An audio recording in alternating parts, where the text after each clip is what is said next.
this Untitled speaks to Committee, like citizen 2019. representation, but if Thank you all for coming. Today's for the 19th ITalk meeting, April 10th. We have a quorum. Jake is still out. Hopefully he'll be with us next month. That will move straight to item number 1, which is the approval of last month's meeting minutes. Once again, I have read them, and I saw nothing wrong with them. I move approval. A second. All right. Anybody have any questions or corrections on it? It's Tibbetts and Helper. All those in favor? All right. Item number 2, public comments, communications, member comments. Do we have anybody from the public wishing to speak? Anybody on the committee have any comments or anything to say? All right. Item number 3, 3 and 4 on our consent calendar. 3 is an accept of the annual regional transportation congestion improvement funding programs. Does anybody have a reason or a cause to pull it off consent or have questions? What were you saying? Item number 3 is an accept, so we have to vote on that. Yes, please. So, yeah, I just want to make sure nobody, if we want to leave it on consent, or if we want to pull it off and ask questions to staff, or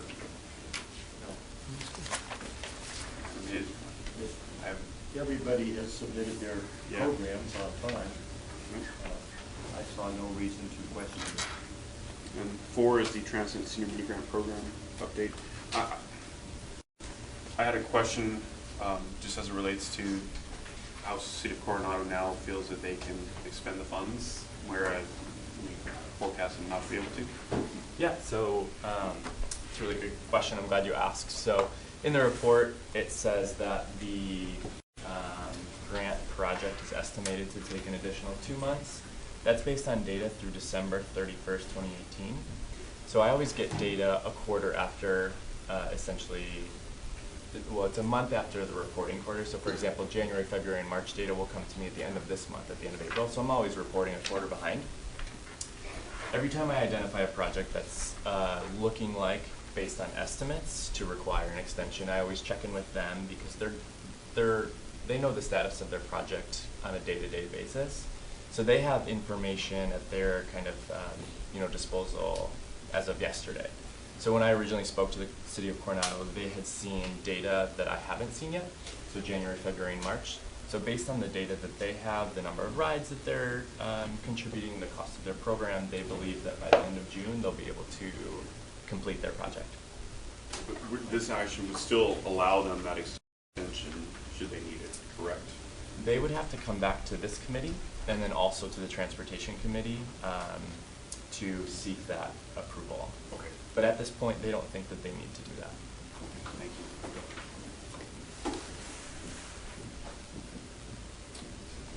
Do we have a motion to? I move we accept this as a consent, these 2 items as consent items. Second. Any other questions or comments? Tibbetts and Barnum. We have a vote. All those in favor? Unanimous. Right, and Hassan, welcome. Thank you for being here. Thank you Your very chair much. report. Thank you very much. Good morning to all of you. I'm going to do items 7 and 8 together and allow some questions and answers. So I think I updated you last time that we're in the midst of putting together the next regional transportation plan.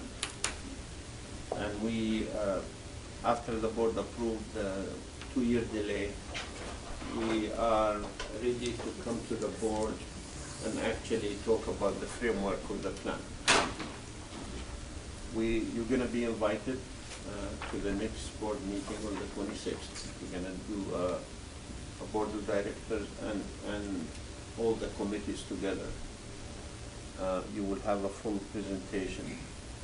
I also want you, if you have a few minutes before you leave today, to drop by the 8th floor to what we call the Vision Lab. That's where actually the planners and engineers are charting that plan as we speak. And you can see stuff on the wall, ask questions. You can draw your own lines if you have ideas about the future of the transportation system. We're going to open that vision lab to the public very shortly because we would like to be transparent in how we came up with what we came up. I can tell you right now, and you'll know more in a couple of weeks, that we're designing the system of the future. And that system would look very different than what we're used to here in San Diego. It will definitely have a network of tunnels that will be proposed because there's all kinds of right-of-way issues of building things in the right place, the right way. There will be on-the-ground systems. There will be a complete corridor ideas where you take every corridor, the major one says take the 5 freeway, and you will see 3 different scenarios. The status quo, the scenario where we do some improvement, and the final scenario will be by adding the technological advancement that exists today, like the connected vehicle technology. We're probably going to be the first place in the country to try reserving a lane for connected vehicle technology for advertising. We're also going to probably be the first place in the country where we did put dynamic charging in the pavement. So when most of us drive cars, they will be charging as they go. The technology is still developing, but we're okay to pilot this technology. The complete corridors will also require some operational improvement. Our approach for the transit system we're designing is simple. Regardless of where you are in San Diego County, you should have at least one other option to the car. And that option has to be at least as convenient as the car, as frequent, as safe. And I believe our planners and engineers right now are charting that system. I've been doing a lot of presentations and a lot of listening. And there definitely is an excitement, but there's also skepticism about whether San Diego region can do this. The very question I get often is, wow, how much this is going to cost? And my answer always been, I don't know, but it's going to cost a lot of money that we don't have. But I will also say that it will cost more not to do it. It will cost much more to do it in the future. You heard a lot of debate in the media and the public about the airport. The subcommittee last meeting heard options about how we connect the airport to transit. The subcommittee left 2 sites to build what we call the San Diego Grand Center. The Spare War Navy site, which we're still working with the Navy on, and the other site is the ITC, the Intermodal Transportation Center, combined with the car rental facilities. Both of those sites are about 70-some acres. We believe the opportunity not only to build a transit hub, but to do economic development and connect the 2 terminals with the people mover to that transit hub. A question came last meeting from the subcommittee members, well, how do we get people from the rest of the county to Grand Central? Very legitimate question. And the vision we're designing is going to answer that question. If you live in the inland, in North Inland or North Coastal or South or East, how are you going to get there? We are building, we are putting forth a recommendation for a system that actually connects every part of the country. So if you have nothing to do and you want to sit on the system and ride all day, you will be able to ride rail from every part of the country to another. That's the idea. So some of the lines you're going to see a line we call the purple line from San Isidro all the way to the Sprinter. 20 miles of it will be underground. The rest of it will be overground. People ask, what technology? Well, we're going to give chances to companies like Elon Musk and the Hyperloop to come and look at that, but we're not tied to our technology. We're willing to use the existing technology which exists today that gets you high-speed rail at any speed you want. We are looking at line connecting the Grand Central to CBX. I don't know how many of you flew from CBX, but it's a convenient way. This is, to me, is the second runway San Diego International. Tijuana, which is the CBX that was developed. Right now, the distance between the Grand Central, let's say at the Navy or ITC, to CBX is about 19.5 miles. A train connection which we're proposing will get you there in 11, 12 minutes. That's shorter than going from one terminal to another in Heathrow Airport. So for a long time, San Diego saying, well, we're limited. We're not limited. We need to do the right transportation system. And here we have two regions of about 3.6 in Baja California, 3.3 here, about 7 million. They have an airport system that could handle 60 million annual passengers from what they handle 20 today. We're looking at the Blue Line, adding capacity, sometimes graded crossing, to add capacity to run express trains. So if you're coming from the border to downtown San Diego, it's an 18-minute commute with the trolley. We're looking at doing a downtown connector that goes by Balboa Park. We're looking at a loop between UTC and Serrano Valley. We're redesigning the Sprinter to go through the right population center, double track it, to make technology go faster. All of this you're going to see in a couple of weeks presented to the board of directors. We're excited. It's challenging. Not used to it. It's costly, but I believe it's time for San Diego to see this. And the airport is a small part of it. So how do we go from this grandiose vision to we're going to build it? After next week, I'll be asking the board of directors to add a few of these projects to the Transnet. And I believe that would require 2/3, right? Yes. 2/3 of them have to agree that the Purple Line is not in Transnet right now. The airport is not Transnet. The connector is not. The CPX connection is not. We're proposing a line from Grand Central under the bay to Coronado is nothing. So we're going to pick a few projects that we will ask the board of directors to add to the list. The following month, we have about $200 to $300 million available in the next 5 years. Jose has them right now in the bank. He just pushed the button and says, here, $300 million. That money, we will be asking the board of directors. We'll be asking the board of directors to appropriate that money to clear some of these projects. We immediately environmentally clear them. So by the time we get funding, we're ready to cut it down. So it's big vision, but it's also we have a plan how we move from here to that big vision. It's exciting. I said it to you and I'll say it again.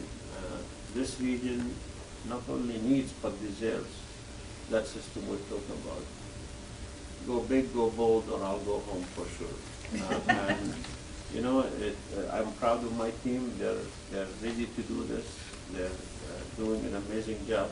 And in the next 2 weeks, you will hear it here on the board, you'll hear it in the media. It's very exciting. So with that, I'll be happy to take any questions. Yes, sir. You can correct me if I'm not saying it properly, but I think that your two main goals are to reduce congestion and to reduce emissions. How do electric vehicles fit into this? Do you see a reduction in automobiles because of your improved transportation, Or do you think that electric vehicles will replace enough gas-driven vehicles to help the emissions problem? That's a great question. Obviously, the goal is, like you indicated, one is, this is a 101, a basic. We have to meet the law of the land. There is federal and state requirement. Right now, we will not be meeting come this November. We have to meet the law of the land. That meeting the law of the land will require us to reduce greenhouse gas emissions and regular emissions. Is electric cars going to solve the problem? Let us assume that all of us in 10 years will drive electric cars. That will solve one problem, doesn't solve the other. Doesn't solve the fact that we're going to spend a lot of time in congestion, doesn't solve the quality of life issue, doesn't solve the fact that many of us cannot bike safely anywhere or walk safely anywhere.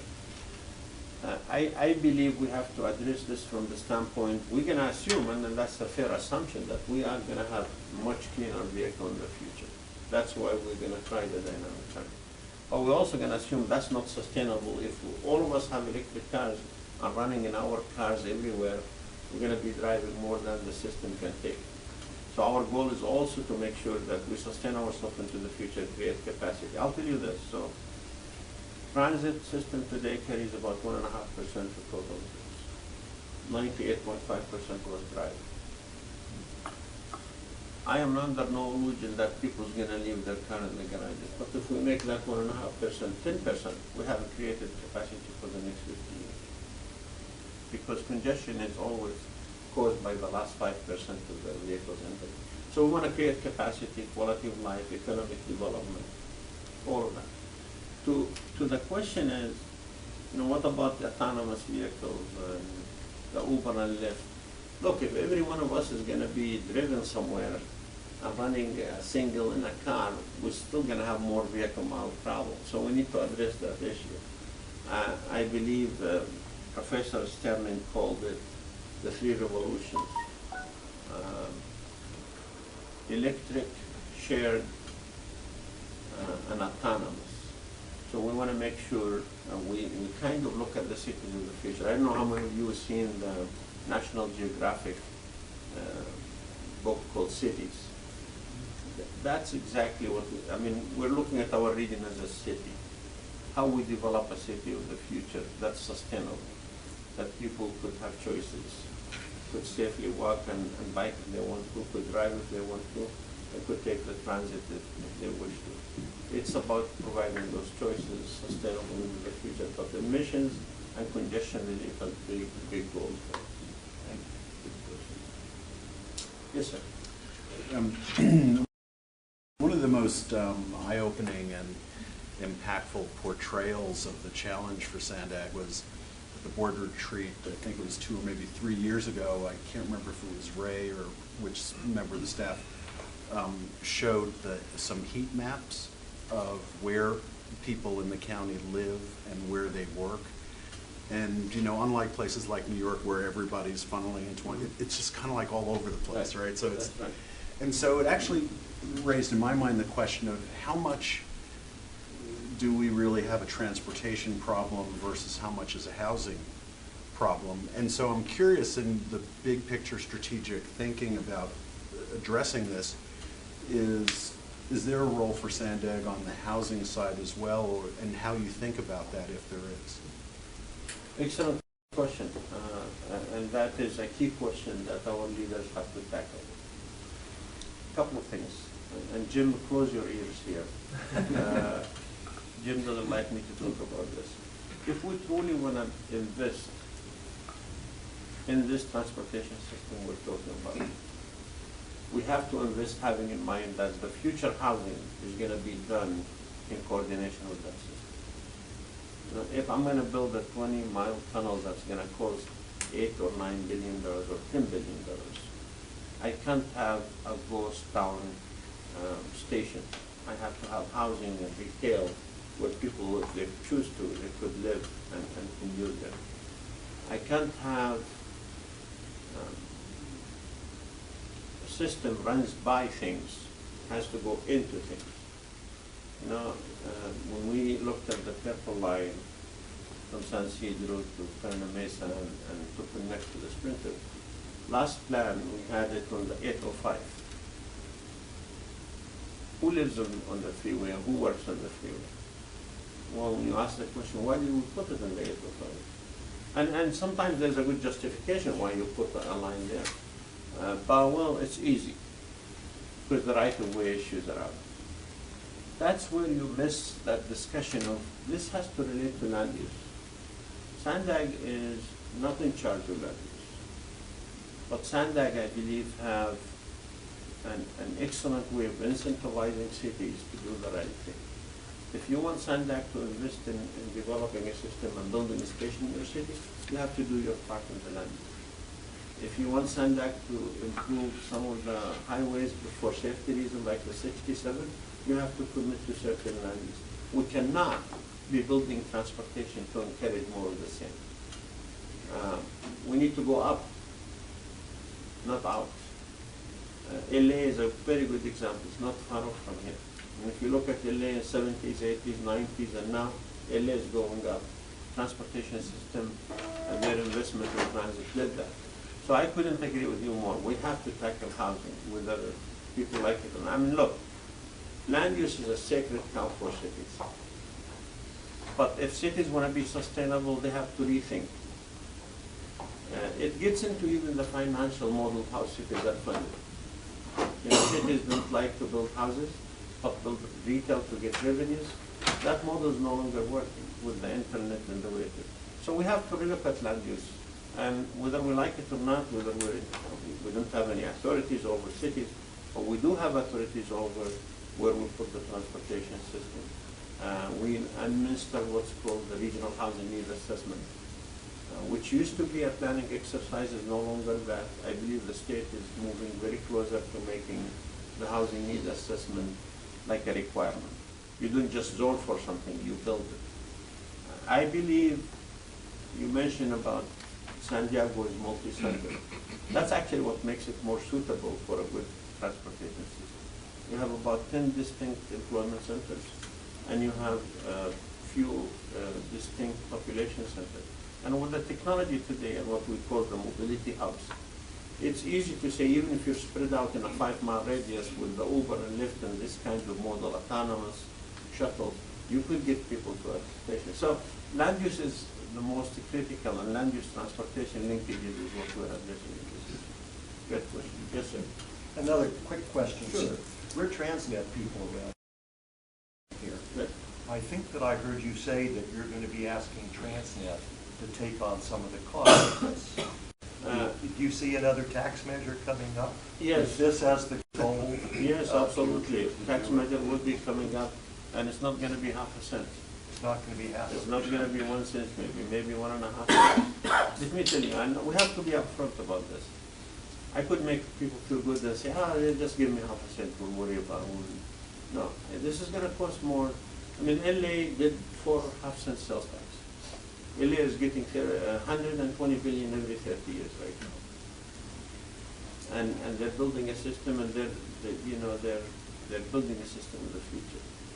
I believe San Diego's, if you put a tangible vision in front of them. First of all, before you ask people to pay, you have to tell them what they're paying for. People say, are you going in 2020? Absolutely not. We're not ready to go in 2020.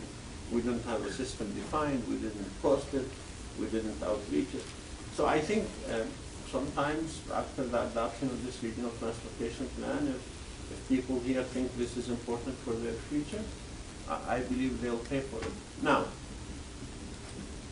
what's a definition of what costs too much? And that's going to be debated. In LA right now, they're building a line from Mid-Wilshire, you're familiar with LA, the Koreatown to the sea, to Santa Monica, 20 miles. They're building it underground, the subway. Guess what's the cost per mile? Give me a number, a new $1 billion. $1 billion a mile. $1 billion A mile. $1 $1 billion a mile, and nobody is blinking. Nobody is blinking. I'm not gonna suggest we pay $1 billion a mile, but I'm telling you that investing in infrastructure over the next 5 generations, over the next 500 years, if you amortize that $1 billion a mile, that's not really a lot of cost. It is a lot of money. So I think people need to get into, and Jim would probably talk to you already, the cost of doing business in this area, how much is it up, Jim? Oh, these guys have seen the charts. Yeah. It has to be up at least 40 or 50% in the past few years. You know, I mean, so if anybody tells you that I'm gonna get you a 0.5 cent sales tax, 0.5 cent sales tax will do one line, maybe the purple line. So it's gonna cost a lot of money. Yes, we're gonna be sales tax. We're not ready to go in 2020. We have to be tangible. We have to be honest. We have to tell people what they're paying for before we do it. Now, MTS is considering going for a measure, and I want to address that because that's important. People ask me, well, how's this working? Simple. There's one entity that defines the vision for this region. That's Sandag. Not only by law, but Sandag has qualified people to do this. Sandag will develop a vision, which we're doing right now. MTS, if they're successful, and I hope they are, in 2020, they can pick anything from that vision and build it. And as a matter of fact, we're going to clear it for them. Some of the project we're going to clear for them. They can build it and move forward. So one vision, if they have a down payment for that vision, great. Now you said, you're a Transnet people. What we're asking the board to do right now is add project to the Transnet, and most of the money that the $300 million we're talking about is actually federal money, not local. They're probably how much local out of the 300 was there? Maybe 50. So yeah, and by the way, you're going to be the first people to know when the board acts. It's a 2/3 thing from the board. But here's the thing, the honest thing. Right now we have, if nothing changes, about $10 billion shortfall in the existing plan. There's about 10 projects that will not be funded. And Sandag is not meeting their greenhouse gas emission reduction. So we need to approach this from the standpoint is, okay, we don't have money to fight about, but whatever money we have available to us, let us use it smart. So in case MTS is successful in their measure, they'll at least have a project to move forward with. I'm very big on this. I don't think you should ask anybody to pay for anything unless you clearly tell them how they're going to benefit from it. And that's what we're doing. Just to Yes, follow sir. up on that, it's interesting, some of the news stories have been interesting because the dynamics of MTS and Sandag and then NTCD, NCTD, I think that was. Yes. Sort of, you all have to work together, but yet one of the groups, MTS, is moving sort of forward on something, but yet the grand picture, so it's sort of a disconnect a little bit. They're moving forward with the tax, but yet you have a bigger picture that needs some, you need to wait a little longer before you can have it. I said it and I'll say it again. This world is not ideal. I support MTS, and there are put with one caveat. Nobody is developing a different vision. There is one vision for San Diego region. If MTS want to bring funding early and implement projects from that vision, so be it. I'll support it, and I hope they're successful. On the NCTD, the North County Transit, I made it very clear the first week I was here. There should not be 2 transit agencies in San Diego County, period. It is very inefficient, not called for. I understand the politics. People say, well, take one thing at a time. Okay, I'm leaving it out there. But at one point, San Diegans need to think whether they're better served with the Metro of LA and San Diego here have a Metro agency that really truly coordinates their service. I believe that the North County Inland and North County Coastal will be very pleased with our vision because we're also thinking that they're a big part of the county, and despite of the politics of the day. So yeah, there is all this talks, and we're very clear. There is one vision, and I think to give credit to NPS leadership and NPS executive staff, they are very clear, and North County, that there is one entity that defined the vision for San Diego, and that's Transnet. If you mentioned earlier about being the first, Yeah. how is the federal government looking at that? Are they going to I help think- fund being the first? Yeah, the federal government designated us for autonomous vehicle. So the federal government is totally wanting very badly for people to try it. And many regions don't even want to try. I have no problem with San Diego being the guinea pig to try things, try new things, because I believe these technologies are not going to disappear. This technological advances is going to be here to stay. So yeah, we're totally getting the federal support if we're going to be the first. We also want to get the private sector entities, the people who develop the technologies. I will tell you that with discussions with companies in LA that develop mass transit, fast mass transit, they're willing to invest their own corporate money to make sure their systems work. And you know, pretty shortly we're meeting with them, and I believe the private sector is the place where innovation happens. Allow them to innovate, give them a specification, say, I want a system that goes 80 miles per hour and goes underground or above ground. Here's the right way, there's where I want it to go. Give me what you got. In our request for information we did for the airport, we got 36 responses, 24 companies, amazing ideas. And I believe that's no different. Regions, again, if you look at that National Geographic Cities of the future, regions need to start accepting that the status quo is not going to work. Most of us are going to live in urban areas in the world, and we need to figure out how we sustain ourselves into living in those urban areas. And I think it's doable. But yeah, the federal agencies will be okay with this.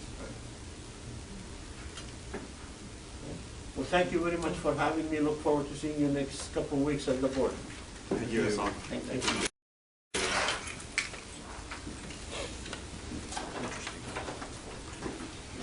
All right, so that was items 5 and 6. So we're on to number 7. Yes. Ariana? Yes. So let's see. So since your last meeting, an update on the implementation status of both the 10-year review and the performance audit was presented to the Transportation Committee, Board of Directors, and the Regional Planning Committee. Active Transportation Grant Program and Smart Growth Incentive Program schedule amendments that were recommended at your last meeting were approved by the Transportation Committee and the Regional Planning Committee. Our ITALC chair, along with your auditor, presented your fiscal and compliance audits to the Transportation Committee. And the Transportation Committee recommended and the board approved the funding eligibility request by the transit operators and the cities of Del Mar and San Marcos. Transportation Committee recommended and the board approved the funding recommendations for the Specialized Transportation Grant Program call for projects as well, and you saw that at your meeting last time, and that included your senior mini grants as well. The board approved the draft SANDAG program budget, which included the ITALC operating budget for fiscal year 2020. And then final note, the agency transitioned to a compressed 980 schedule, and what that means is that will be closed every other Monday to the public, and instead of the traditional 80-hour, 10-day work schedule, that will be 80 hours in 9 days across 2 weeks. Way to reduce trips. Yes. Thank you, Ariana. We do have a request to reorganize the agenda. We're going to do item number 14 next. If there's a time constraint for John. Good morning. Good morning.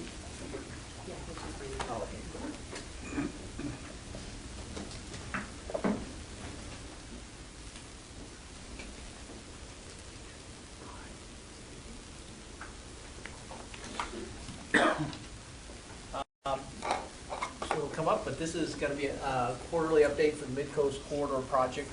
Again, I'm going to cover the project, the program project, which includes Lausanne Rail, Street Bridge, and bike project, but mostly focused on the Midcoast Transit project, which is the trolley extension. Briefly, I'll just go through the project. It's an 11-mile extension. I think you've seen this before from Old Town to University City. We have 9 stations, 5 of those have parking. 36 new vehicles are being procured. We're still on track to start revenue service in the fall of 2021. We have a $2.17 billion budget. About 52% of that is Transnet. The other 48% is coming from the FTA and the full funding grant agreement. I also just saw an email where we have $100 million that's been approved by the Congress. So this is one more installment of the federal participation in the project. So that's really good news to the project. Just to let you know, we're about halfway through construction. We've done a lot of these elements already. Utilities are about finished in terms of relocation. Most of the retaining walls drainage structure is completed. If you've driven the I-5 or Genesee, you've seen our structures going up. So we've got a lot of structure under, a little more than 2/3 done with that. All the stations are under construction now. We actually have started track work. We're a little ahead of schedule on that. This is just kind of the milestones on the project. So the baseline is something we set in 2016 in the fall. So we're generally tracking about a month behind construction right now, but given where the contractor is, they believe they have the ability to make that up.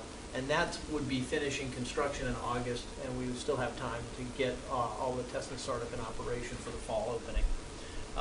This Reach 14 is the track work, the structural work down Genesee Avenue. So it's the precast. I'll show you some pictures of that. But that is essentially kind of the longest path through construction. So as we can pull that back or it pushes out, it affects the rest of the project. So we keep that up there to track that. This is our banana curve. I think we've shown these for quite a few of the projects, but right now the vertical axis is what we've expended on the project versus the total amount that the contractor has. So he's about 56% expended. Right now we've run through about 43% of the time elapsed on the project. So right now we're in good health. What this tells me more than anything else is neither the contractor, Sandag, or any of our third-party agencies we're working with right now, Caltrans or the city, are obstructing our work. So everybody's allowing us a clear path to continue construction. And we track DBE participation. The gold bars are what the contractor has planned out. With 5 years of construction, they did not have this type of contracting, all of their DBEs on board.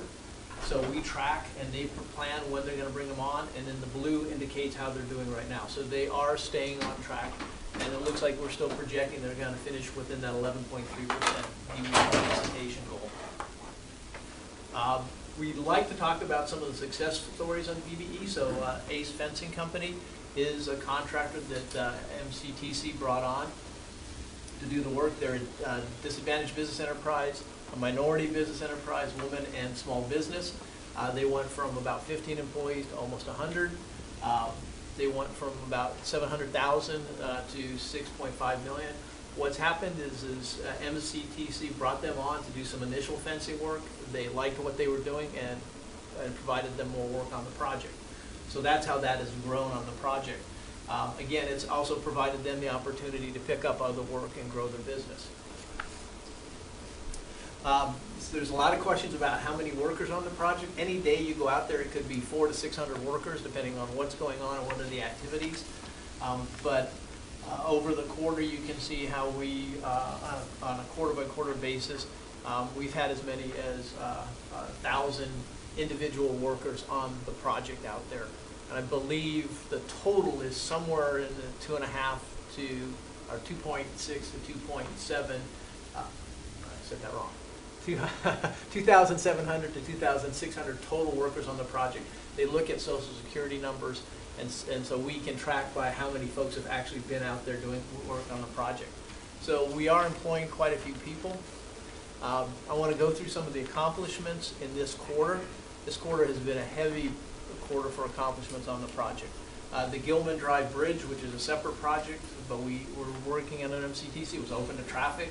Precast girders went in, but more importantly, we closed La Jolla Village Drive in Genesee for a week to put up these precast girders. The contractor completed that work a day ahead of schedule. We're putting on precast girders. We have, I think we've talked before about a flyover structure. So we come out of Old Town with the LRT on the east side in the low sand corridor with the two low sand tracks on the west side. We've got to continue north. The low sand corridor swings to the east. So we have a flyover structure, and we have precast girders that went in place during the actual shutdown of the railroad. There's one more shutdown this month, and then we'll put the rest of those critical girders up. So the contractor's on schedule there. We've done precast guideway. All of the stations are under construction now because we started false work on two of the stations, UTC and Nobel Drive. We're relocating in the process of a Navy fuel line that we had to move. Traction power substations are being placed. And then we had a very wet winter, and we've gone through that, and the contractor working with the regional board and the city has had a very successful situation. No real significant stormwater control issues on the entire project, and this is 11 miles of construction. So given the rain and the situation, that's pretty good. I've got a couple some pictures here. So this is our CM and team that built the Gilman Drive Bridge. I think the important thing here is a lot of these folks, these two gentlemen here, are Caltrans employees who are working with Sandag on the project. So they've been managing, and they're the resident engineers on the project. So Adrian and Kareem were the lead resident engineers on that project. This is the precast girder installation on Genesee Avenue. So this is Genesee running in this direction. This is La Jolla Village Drive. It was closed from a Friday and supposed to open up just before the next following Friday. We actually open on Wednesday. And they're setting these girders. And these precast girders, I think I've told you before, they're actually cast up in Paris, California, and shipped down. There's only 3 trucks that can actually carry these things in Southern California. So we set these 3, and this is the last one to come in and being set. And this is the precast girders for Flyover Bridge. Almost everywhere else we do cast in place construction because that's what happens in Southern California for bridge work. But we needed to do Genesee in a different way to not have so much false work. And the Flyover, we need to do this work during weekend closures. So we've been able to put up all of the columns and the column caps and then drop these precast girders in during closures of the railroad. This is some night work on, this is the Voight Bridge that goes, one of the crossings over I-5. This is at Voight on campus. So you can actually see it's a double stack of false work.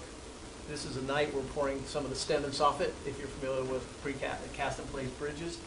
And I believe these lanes northbound on I-5 are open.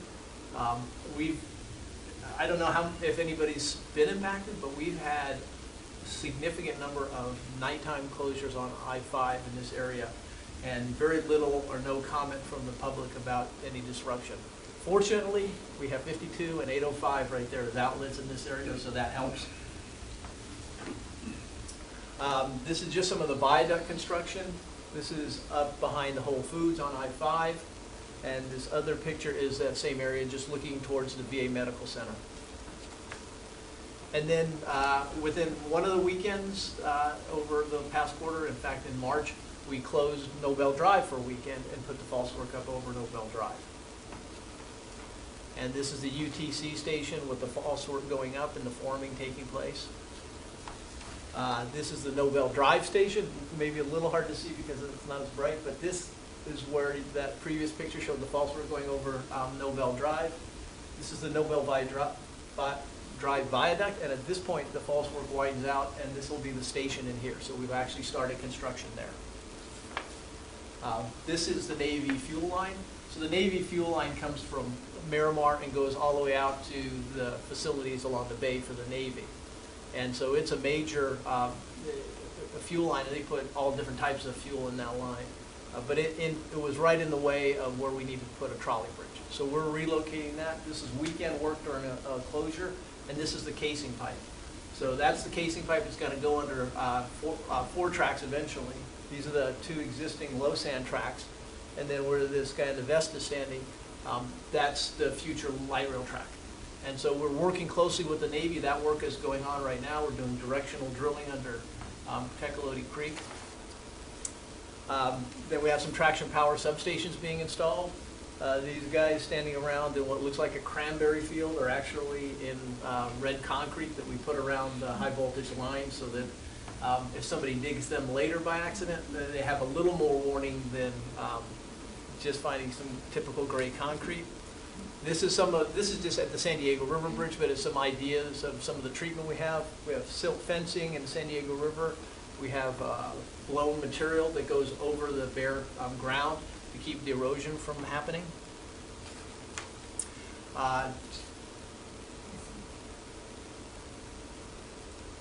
Okay, yep.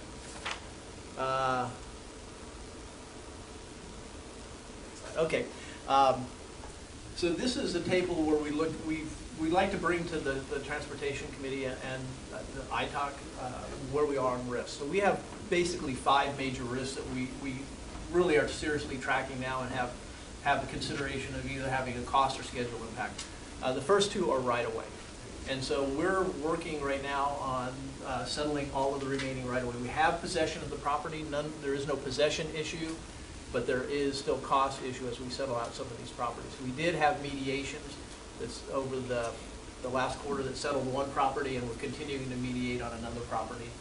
Goodwill, some of those claims may come up with Goodwill, and Goodwill is a little different in that the federal government, there's not a 50% participation. That would come out of Transnet. So we're tracking those.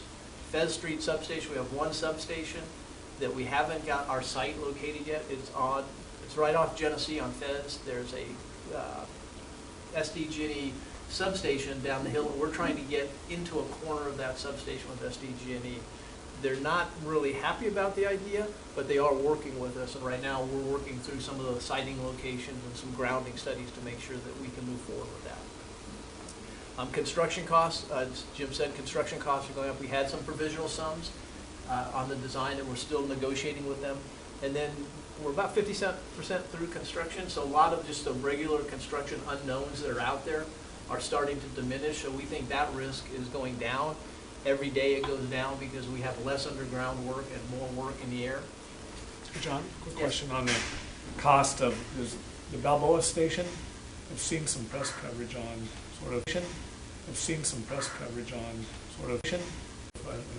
someone I know that's involved in Pacific Beach, the access to pedestrians to get to the station. Is that a cost that comes from Transnet? Because I guess there's problems to get over the freeway from Pacific Beach over to the Balboa station area, and how's that cost going to play later that's on? That's not a project cost, but it's something I've heard all through while we're doing the environmental and the engineering going out to the public, because obviously the folks on the east side of the freeway like easier access to Mission Bay on the west side of the freeway. So we're redoing Balboa Avenue bridges for the light rails and the heavy rails. So that'll open up that to allow more access from Balboa. Our station has a pedestrian crossing over Balboa so that you can bring people from either side of Balboa coming on sidewalks. But it's still very constricted going under I-5, and we're connecting sidewalks, say, up to Moraga and that area to create some better access. But it's still a very constrained area. And the neighborhood and the city and Sandag are now kind of talking about, is there a potential for some kind of pedestrian or other public access across that area, but it's not part of Midcoast. So where would the money come from at that point, Chad? You'd have to ask me to have. Yeah, that's kind of not in my pay grade right now. That would have to come from Transnet dollars somewhere. I think the city's looking for city. Yeah, I think the city's looking for money, and I'm sure it would be looking at state, federal, all sources for that kind. Yeah. Thank you. John, what are Goodwill claims? Goodwill are for where we're impacting a business, but they claim that there's a value to the business that's impacted by them either having to basically them having to relocate. So, or their business goes down because of an impact that we have that isn't a damage to the business in the appraisal sense. Thank you. These are photos of the LRT being built up in Sacramento. The first Midcoast trolley arrived last week. So it's trolley 5010. So MTS bought 9 trolleys already that are on site with other funds, but the first Midcoast trolley is on site now. This is just some corridor accomplishments for some of the other projects, the San Diego River Fire and Bikeway project. So all of the bridges, both bridges, in terms of bridge structure, are up for the low sand bridges over San Diego River. We put up one bridge, they're operating on that today. This bridge is the bridge on the east side. That bridge isn't going to get any track work for a while because MCTC is actually going to use that to access this LRT bridge that they're building out there. And it's so close that it would be, you actually couldn't really effectively operate rail on it while you're building the LRT bridge. So they're going to use it essentially as an access. Yes? Just a couple times when you talked about the first trolley, car arriving, are they different than the rest of the system trolleys? They are the newer low-floor vehicles. So when we did the trolley renewal, we bought 36 low-floor vehicles, and that allowed MTS to run one low-floor vehicle in every train consist. So the older SD100s are going to be in the front or the back of a consist, but every one of them now has roll-on boarding for wheelchairs, strollers, bikes, the rest. So it's like it's the same. Yeah, it's essentially the same thing. They made some minor adjustments to it. The first 36, they came in and I think the major adjustment is the aisle in the middle now is wide enough for wheelchairs to traverse. It was considered too small. So before they could get on it. Yeah, you could get on at either end, but you couldn't go from one end door to the other, and they've adjusted that. This is Balboa Avenue, and these are the low sand bridges that we're building over. This one's a brand new bridge, and that's operational, and here's the second bridge being built for the Coaster Amtrak. This is the pedestrian, this is the bikeway, the Rose Creek Bikeway. So this is the new bridge over Rose Creek, and that's actually since been cast, the deck. And this is where we go under West Marina Boulevard. So that picks up paved bike path that went under SR 52, and you used to just go on Santa Fe Drive. Now it'll be a dedicated bikeway all the way down Santa Fe Drive, underneath I-5, underneath West Marina Boulevard, and connecting to the existing bike path. I've never been out there and not seen bicycles at any time of day, and many times more than one.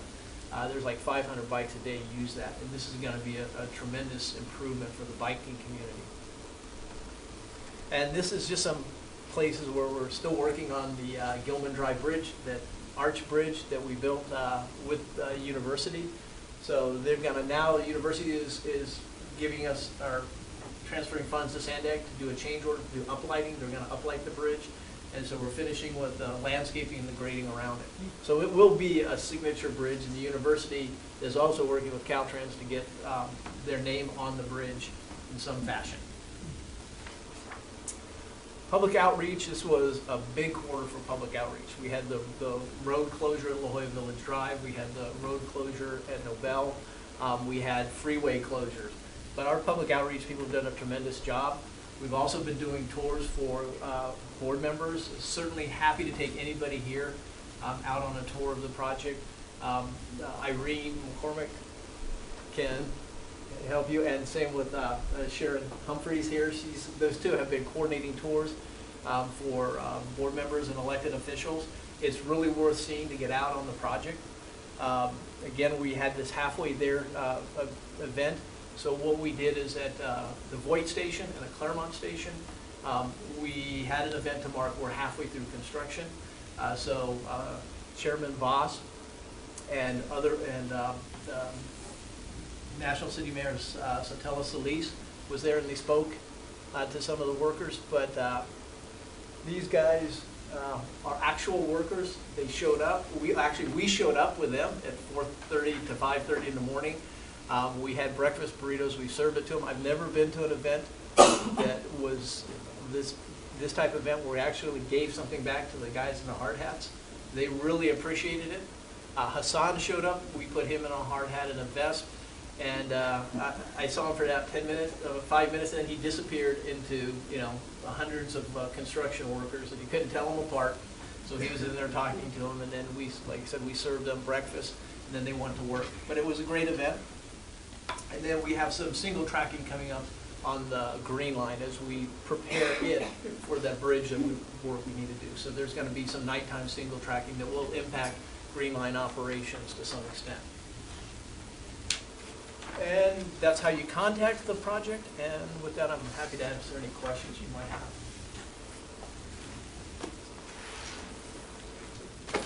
Sounds like things are Very going well. thorough.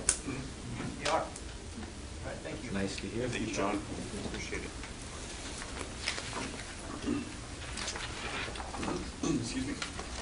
I'm back to our regular agenda schedule. Item number 8. This is for the triennial performance audit.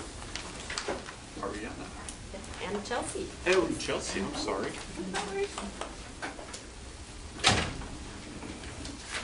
Morning, everyone.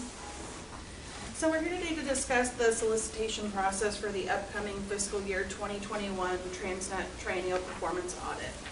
So in accordance with the Transnet Extension Ordinance, the Triennial Performance Audit occurs every 3 years and includes a review of SANDAG and the agencies involved in the implementation of Transnet-funded projects. So areas reviewed as part of that include project delivery, cost control, schedule adherence, and potential changes to improve the efficiency of the various Transnet programs. So as part of the last triennial audit in fiscal year 2018, Schoberg Evischen Consulting was selected through a competitive solicitation. So as part of that existing contract, there is an option to extend the contract and to conduct the fiscal year 2021 audit through them as well. However, they have conducted all 4 of the prior triennial audits, so that's something to consider. Alternatively, the ITAC can choose to conduct a new request for proposals and to resolicit auditing firms. So attachment 1 of your report includes kind of some greater detail on the pros and cons of each approach, and Ariana will now kind of go over some of those considerations. And I also want to mention we have Jenny Rousseau from our contracts and procurement team. She's helped you out on a number of your previous performance audits, so she's here to answer any technical questions. So in the attachment to your report that Chelsea referenced, we've laid out some of the pros and cons to either conducting the new RFP or going with your, exercising the option under your current agreement. You conduct audits every 3 years, and out of the 4 audits that you've conducted so far, you've solicited services for 3 out of those 4 audits, and you've exercised your option to extend once, and you have this option again this time around. It's never an automatic renewal. We go through this process each time, yet the same firm has consistently ranked at the top each time, and that's not to say that other firms that have applied couldn't necessarily, they could do the job, but your previous auditor has definitely come out on top each time consistently and by a significant margin. One thing to note is that one of the recommendations from your last audit was to potentially narrow future scopes of work, the idea being that more narrowly focusing your scope of work could allow for more in-depth analysis in certain areas that the ITAC deems to be most significant and important for the next audit. There are certain areas in the ordinance that we have to audit, for example, the project delivery, cost control, schedule adherence, and so forth. But aside from that, your audits have taken a very broad sweeping approach in the past. And so soliciting could provide, or resoliciting could provide an opportunity for other firms to potentially score more competitively. So that's an option. And of course, there is a cost to re-advertising. However, setting aside the cost impact in the spirit of transparency and independence, this could be an opportunity for the new auditor to potentially provide a new perspective and a new approach to your audit. And the ITAC Chair, Justin Fuller, and Vice Chair, Dick Bortman, held their briefing yesterday, and Dick Bortman did ask us to relay his comments, and he did state that assuming firms submitting proposals can provide the services required, that rotation is probably necessary and may be in the best interest of the program. So with that, we have a recommendation. The Independent Taxpayer Oversight Committee is asked to either conduct a new request for proposals or to authorize a contract amendment with Schoberg Evischen Consulting, Inc. to conduct the fiscal year 2021 Transnet Triennial Performance Audit. Ariana, are you asking us to make the decision right now or just proceed with this process? We're asking you to let us know whether you want to extend your current agreement and conduct your next audit. Make the decision right now. Make the decision, and the reason for that is that if you do choose to go out and advertise and conduct a new RFP, we need as much time as possible. It takes about a year, so we need to start that process in the next month or so. For clarification regarding Dick's comment, would you characterize that, well, I don't know, would that formally be construed as a vote in favor of going out to a new RFP, or? He's not technically here, So so he I could, don't know. so that- it's not formally a vote, but that, am I interpreting correctly that that would be his vote If he were based on here, those I think comments? that is where he would. I agree with that assessment. If he were here, he probably would choose to do a new RFP. Because then the second question I had is, and you touched on this, it's my recollection also that the Schoberg-Evershank scored significantly higher than the others. But do you actually have in the records what those scores actually were, and would it be kosher to review those with us here to refresh our memories, or is there anything more you can say about the scoring? Oh, you didn't bring them. Oh, okay. So we could I mean, if you like, we can bring this item back if that is something that you would like to do. We don't have the scores with us today, but you're right, it was a significant gap, a difference between Schoberg and even the second-ranked firm. Just because I would say, just my fellow committee members, just, having participated in the process, I think going into the process, there was a real interest in, actually trying to bring in fresh eyes. But when we did the interviews and the scoring, Schoberg-Evershank was just so far ahead that as Dick points out, the benefits of the fresh eyes just didn't seem compelling in light of the, disparity in the qualifications. But I don't know if people on the committee would feel it would be, helpful to actually see the scoring to validate that before considering this.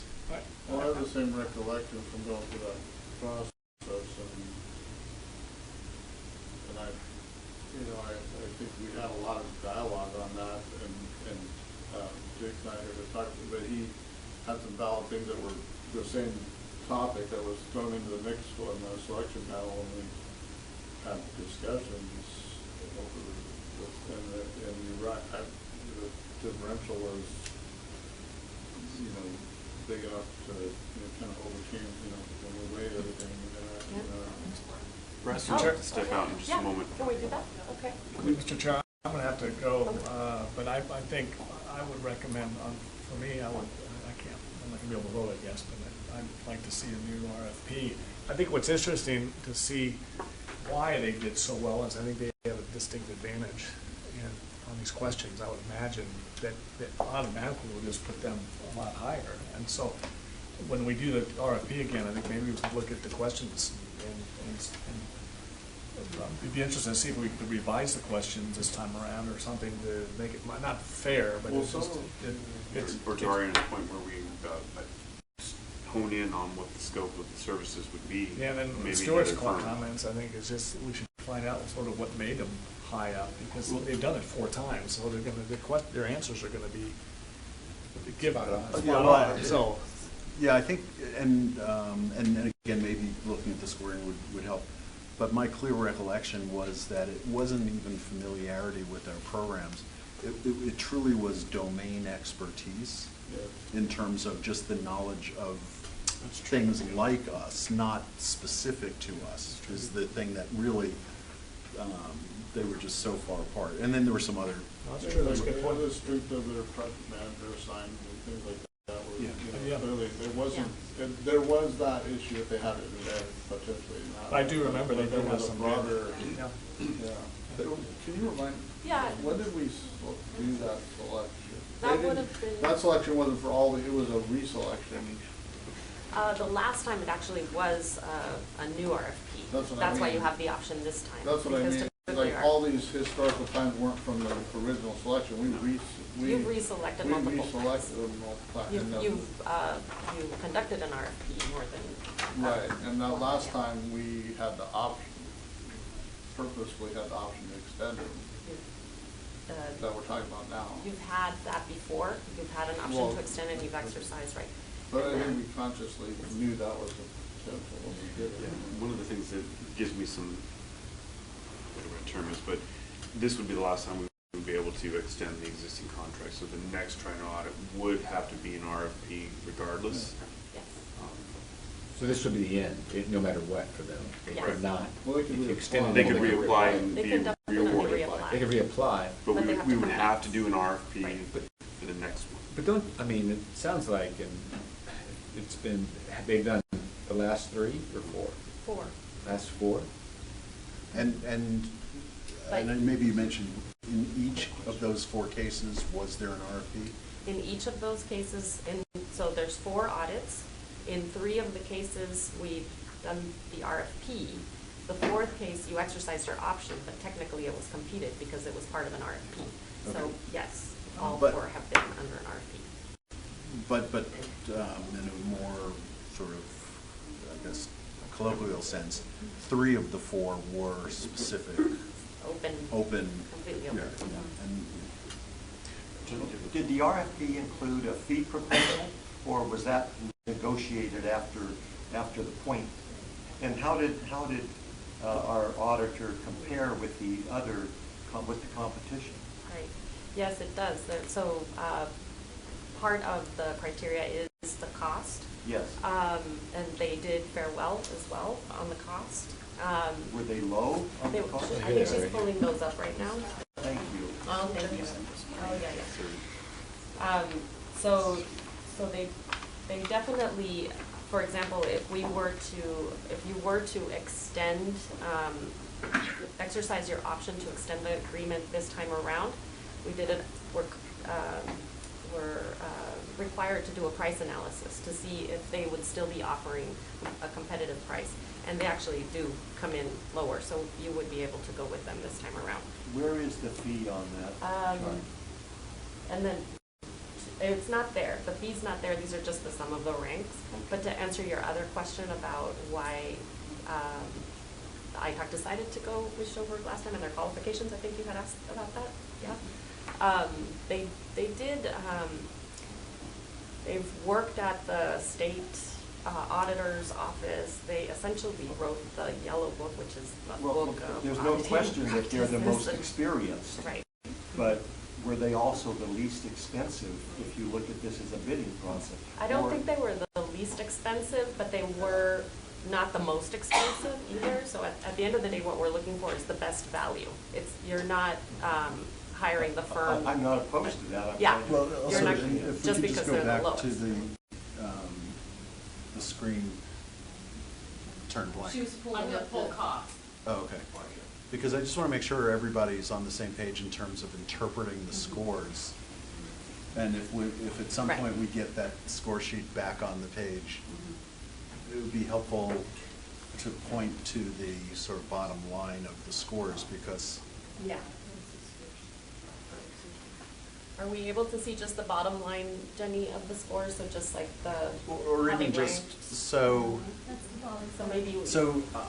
correct me if I'm wrong, but if we look, the relevant thing to look at is the combined rank score. So the overall rank, so number 1 is the best. Right, but if you look to the left Right. of that column, the combined rank score, that illustrates the range The of lowest one. the degree to which they were There's no comparison. fairly dramatically Oh, standing yes. out. Well, and their percentage scores as well. I mean, 93% for Schoberg, and the next closest is 79. Can people actually see the chart from what you're saying? You can't have the same audit. Huh? You can't see the How chart do you from do there? that? It's Can so you egregiously open it up? Can we, like hone in on that? You know, Yeah, the way that you read this, so these are the individual scores given by a person. So these we translate down into a rank because it eliminates the bias between folks that are difficult scores and that are easier scores. So this is a more relevant table to look at than this one is. So what it does is it gives you your rank all the way across. Everybody agreed that Schoberg was number 1, the names cut off a little bit here. Your second was a clear in this one, that you can see a big gap between them, that you moved from 6 to 14. This is where you know that if you were to do this process again, it came down to these 2 firms, there's really not a comparison between them. You've got a large split, and the other three of them are clustered really closely together. So that's what you're seeing is they, for this type of work, are very, very different than how these other firms perform. And a lot of that from what we saw was these are more financial auditing firms, not on the performance auditing side. So it's very, very different of a thing you're looking for. I have cost, if you want to flip to the other page. So these are the costs for the two audits. This is the one that we already have gone through. This is the second audit that we're talking about combined. It's a little bit hard to see, but this is Schoberg's costs down on the bottom. Read them. What? They are not your lowest. Going down, because I want to show the combined. There you go. So for both audits, Schoberg's out a little bit more. Schoberg is this third column. It's $530,000 for both. 531. I can't remember who this one is. You have 508 and 765. So they are not your. So they're all within 10%. Correct. Yes. Of the three. And this has already been negotiated in the contract. Right. So other than rediscussing the scope of work with them, your costs are already set in place. So this cost is not going to change dramatically if we decide to exercise an option. What is this, because you're coming to us and asking, I guess the question, and Dustin Stewart, as being part of that, you have a very good understanding of what and why. Well, I guess, just my own thinking on this is, again, going back to the way I think we all thought last time is, yeah, it makes a lot of sense to get somebody new in. But again, they just are so far ahead of everybody. And then the piece of information that's a little bit new to me is that the RP process itself is, in the case of this audit, it's like it's 10% of the total audit cost, right? Because you're talking about $25,000 to do an RFP for a project that's at $260,000. I mean, that's not insignificant. And so, for all of the reasons why good governance says, yes, you want to have RFPs for these things and whatever else, I guess I kind of feel like we'd be well justified to say, hey, you know what, they do a good job, they blew away the competition, and we can put that 10% RFP cost to something else. That's more in line with. Because this is a performance cost, not a dollar. Is that correct? This is our what, sorry? This is not the financial audit, it's Right. the performance. Right, performance it's the performance audit. audit, right. And I agree with what Stuart just said, and one of the things that gives me a level of comfort is next time this happens, we'll have to take it out for bid, and there will be an opportunity for other companies to step up to show that they can do it, or for Schoberg to Blow everybody away again. blow everybody away again, yeah.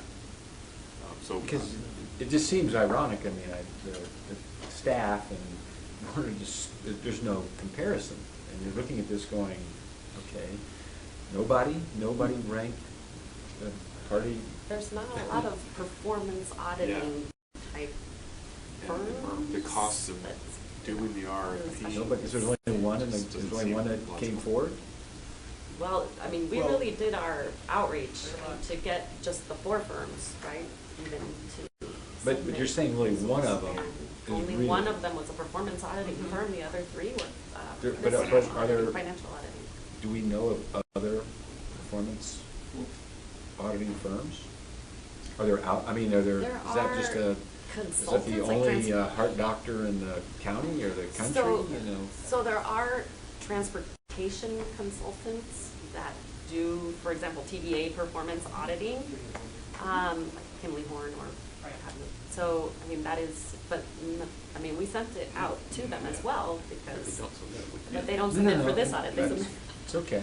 Yeah, I agree. I mean, Answers the question. along the lines of following up on what you guys, I think, were saying, you know, from my perspective, you know, I've always believed that, you know, whether it's whatever type of consultant agency's hiring, whether it's engineering, environmental, or auditing, or whatever, if there's logic in follow-on phases or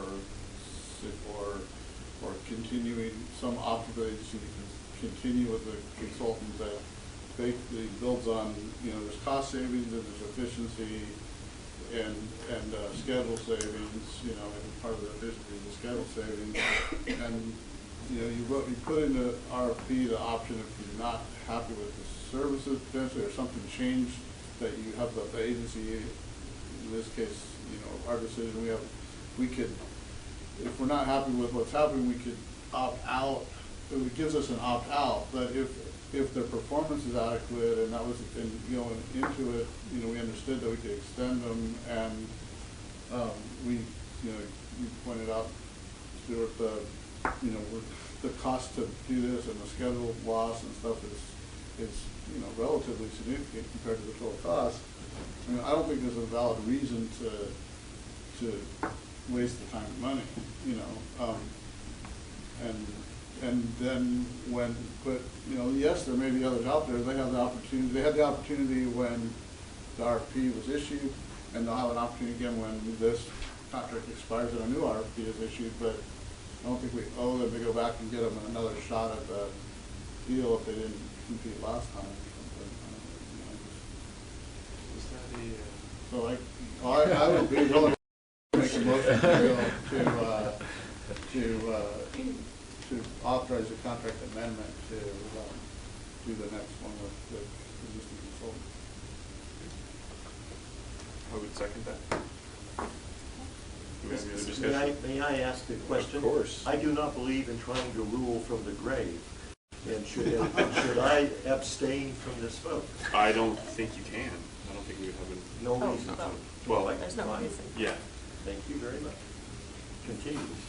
Anybody else have any other questions? Well, I would just say, sort of for the record, I have great respect for Dick's judgment and just in general, taking into consideration his words and similarly Brad's. But again, I feel like for the reasons that have been discussed, there's real substantive rationale for extending this contract, and particularly as Dustin's saying, there's kind of a guarantee that there'll be an RFP for the next time. In the spirit of what Kai was saying is, this is very much a situation where they have not given us any reasons to change, other than the sake of, people probably have a bias for good governance that you want to keep these things open. But so I clearly would vote in favor of extending, but again, in recognition of and respect for the comments that Dick brought. Another question, so we'll have a vote. All those in favor? Of staying with Schoberg. Of staying with Schoberg and extending the contract amendment. Okay. Thank you. Thank you.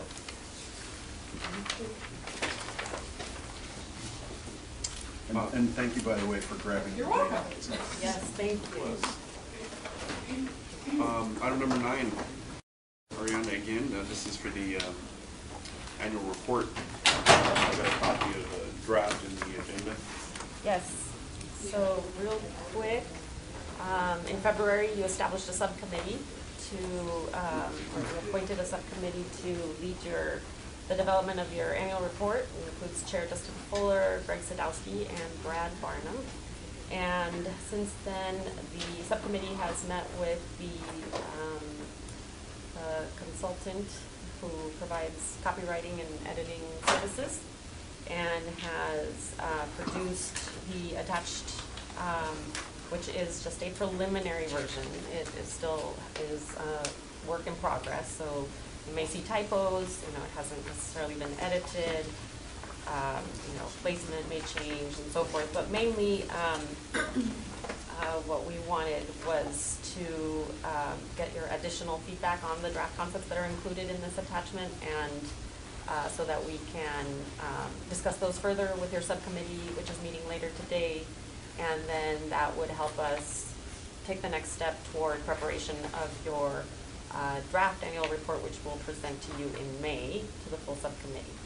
So you'll note in the attachment, based on the feedback that you provided at your March meeting, there is a draft letter from the ITALC chair which we would welcome your feedback on. Then we move into highlights and the mission of Transnet and highlight 3 key projects: the North Coast Corridor, South Bay Rapid, and Midcoast, based on feedback we received. And then next version that you'll see some snapshots, progress on some of our other projects that are moving forward this fiscal year. And then we'll go into your audit highlights, which this is the way that you communicate those to the board and the public. And then we provide some pie charts regarding Transnet dollars compared to other fund sources. We will try to capture performance audit recommendations. We didn't conduct a performance audit this year, but we were talking about implementation and progress on implementing those recommendations from a performance audit. And then at the end, you'll have that special note based on feedback that we've got, to make sure we discuss current fiscal constraints, acknowledge opportunities about the emerging vision for the region. So any comments that you have, we will make sure the subcommittee discusses those further. My only comment based on what Hassan mentioned today, with there being a presentation to the full board later this month. I don't know to what extent that information would feed into our last page about the changes, but that in the GHG, there's a small paragraph in the middle that mentions, it's on page, nope, Yeah. You had it. On page 10. I don't know, important to discuss the change in how GHG is calculated, or was it contemplated at the time, or why are we unable to meet it because there's different criteria than previous years? Okay. So either discussing it or footnoting it or something to that clarify why is it that we're taking this that was my only step. Okay. A little bit along the line, I guess maybe just, probably comes down to in your letter, but how comfortable you. But I mean, I guess, there's a sentence in the first paragraph that says, Transnet program is undergoing pivotal change. I guess depending on how some of these things go forward and what the board votes and things, how pivotal is it, and if there hasn't been any decision made yet, so it seems like you might just want to keep an eye and decide on that wording, how strong that wording is, based on maybe, I don't know, the timing of some of the things going on, and maybe based on the timing, decide how strong you want to word that. It is. Okay. I think part of that is also, regardless of what happens later this month, there will be some projects likely won't be able to be funded based on the realities of the dollars available. Yeah, potentially. Right, but so regarding that, I mean, there's so the regional plan continues to move forward, and there's a regional plan that we're doing to meet federal requirements, but then there's another regional plan that we're doing that includes sort of this grander vision, as we move forward. The one that will be meeting they'll meet the federal requirements, but the one that we're doing to meet the federal deadlines. The plan there is to include as many of the projects that are in the 2015 plan, to the extent that there's dollars available to support them. If there are any, and we're still going through that, if there are any that just don't fit because of the revenues that are assumed, then at that point we would be able to say, okay, these projects would need to fall into the revenue unconstrained plan. As the board moves forward with the regional vision, kind of reworking the vision of transportation projects, there may be other projects that maybe just don't meet the mobility needs of the region, and those may also be either modified or taken out. And so, but I think that for that process, it's going to take a little bit longer.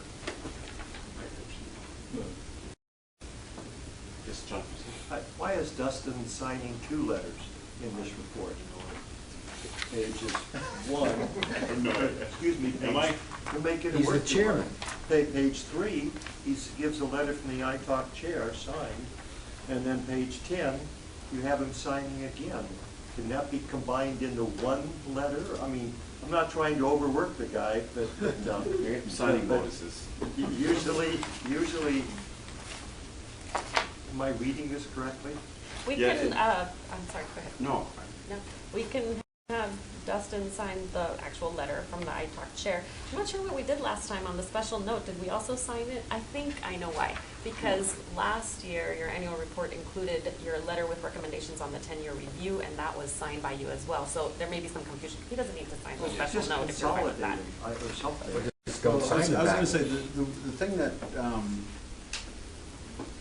my particular suggestion, I guess, if you will, is that in the scheme of things, the page 10 special note is kind of like the most sort of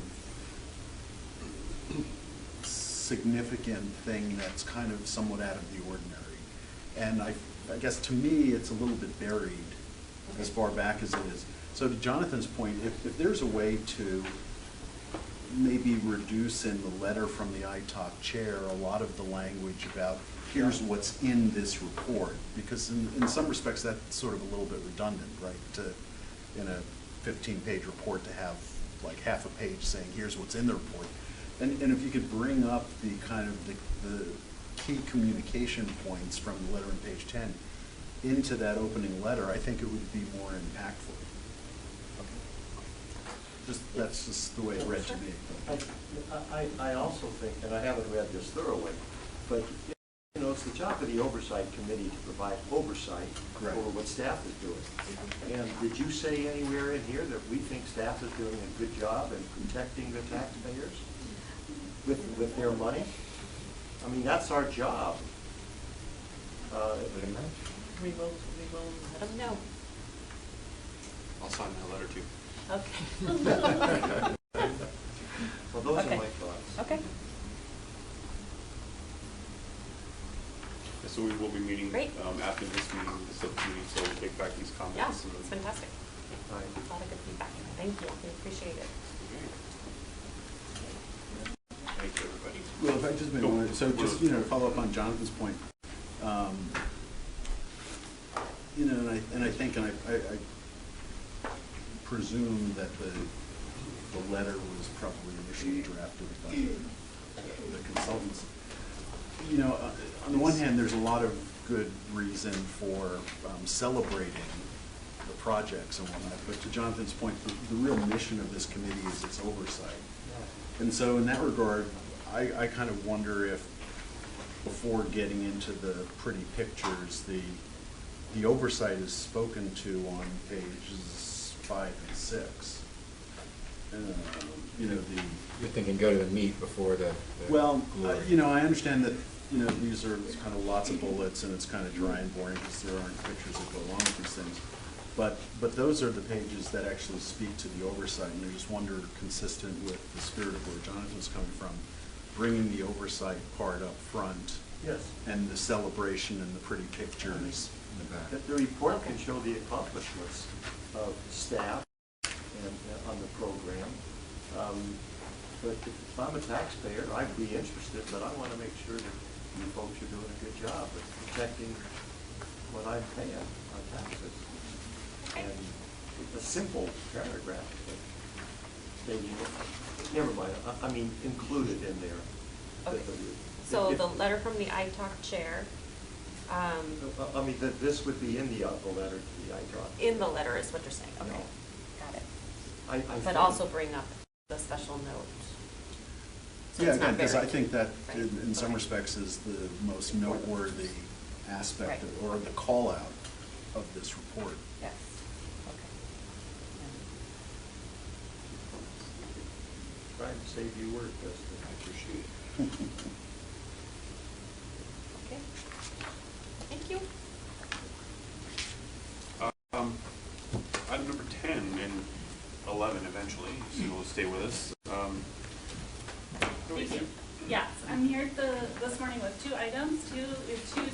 of amendments review this morning, and as a reminder, the ITOC is asked to review and discuss the projects included in the proposed amendment, focusing their review on the Transnet funded projects. So amendment number 2 is being processed in addition to the regular quarterly amendment to accommodate the fiscal year 20 Transit Capital Improvement Program. And this amendment will be approved by the Board of Directors at its April 26th meeting.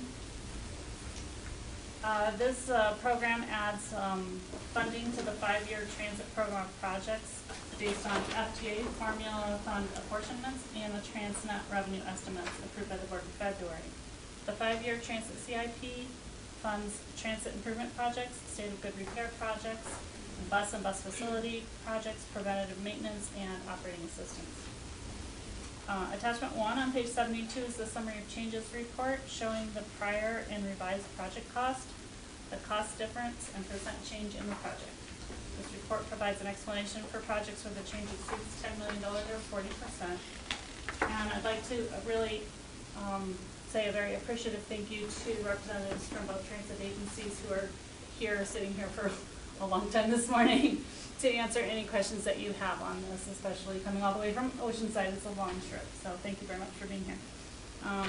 In attachment 2, on table 2 of your backup, beginning on page 73, you'll find the changes proposed in this amendment, specifically for those projects funded with Transnet. And it shows the Transnet subtotals and then other subtotals to inform you of how much Transnet and other funds are programmed. Attachment 3 on page 82 provides the cumulative capacity analysis in regard to revenue versus program, both Transnet Americans with Disabilities Act funds and Transit System Improvement Funds through amendment number 2 for the transit agencies. These funds are distributed to the transit agencies on a formula basis as per the Transnet ordinance. So that's all I have for this amendment specifically. So if there's any questions on the changes.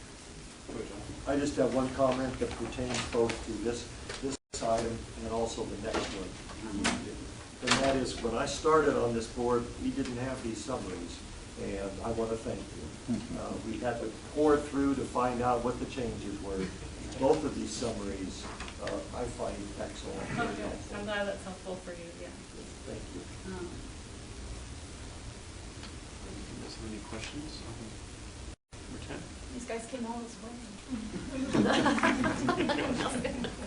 Should we make something up? No questions? I have a question. So, since I know they want to answer a question,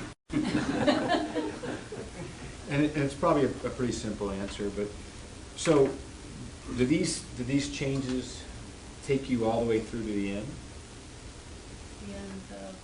The programs that they're at, like if they're doing an operating, I see some for the operations. Are they going to foresee? Is this for physical this year, or they foresee they're coming back again? Well, we bring a transit CIP every year. Right, but so this will take us through what period? Well, the RTIP amendment is fiscal year 19 through fiscal year 23. Okay. This is a 5-year plan, but they do update it every year. So there are usually changes. There's some fairly significant changes this year. And a lot of these projects they're not really projects per se, they're more programs. So like preventive maintenance, for example. So this is something that they need to do on an annual basis, year after year. But they need to update the numbers in the program on an annual basis, and so this is their opportunity to do that. As the RTIP gets updated over time, we add 2 more years to the RTIP, and so we would allow the transit agencies to then tell us what do they plan to do in those 2 new years. But the current year, the upcoming year, that's the most important year, because that's the year that they're going to be spending their money. So, but the increase, if they're saying we have an increase in the operating budget, are you, I guess, throwing that in the other 2, doing that for the next 2, 3, are you pushing that out as well? Not necessarily. I mean, it's, typically they and I'm speaking for the transit agencies, but typically they spend most of their effort for what is coming up in in the next year. The subsequent years are more of an estimate, and those then get taken a closer look. But they're estimating if there's an increase, they're pushing that out to increase the budget, etc. Thank you. Did you want to say anything? Okay. So I would, this may be more of a comment, but also, yeah, particularly attachment 1 is a really great summarization of changes. And I would just say, you know, as you continue to think about how to provide these kinds of summaries, the more you can do to highlight things, and maybe this gets to Greg's point a little bit, as to what changes relate to timing as opposed to more substantive changes, and then also which changes relate to source of funds as opposed to, you know, the project costs actually being greater or lesser. Just the more you can do to highlight those kinds of qualifications, the easier it is for us to understand what's going on. So If that makes sense. you'd like more information about the reason for the change then? Well, to the extent that reasons for change relate to the program isn't changing, but the source of funds is changing, so we're going to have to rely on Transnet more or Transnet less. But you know what I'm saying? That's kind of a funding mechanism change as opposed to a program change. Does that make sense? Okay. And then also timing changes. Whenever things change relates to timing, it's always helpful to know, again, that it's not a substantive change in the program. It really just relates to timing of payments. Does that make sense? Yeah. I just also wanted to mention in regards to your previous question that the programming that we're doing for fiscal year 19 and this amendment allow the transit agencies to submit their FTA grants for this year to get the funding to fund these projects for next year. So, Thank you. okay. Let's move on to amendment number 3. Item 11. Thank you, guys. So amendment number 3 will go to Transportation Committee, and the amendment 2 goes to the board. This because the Transit CIP has to go. This amendment number 3 goes to Transportation Committee because that actually is delegated to Transportation Committee to approve our CHIP amendments on April 19th. And this is our regular quarterly amendment.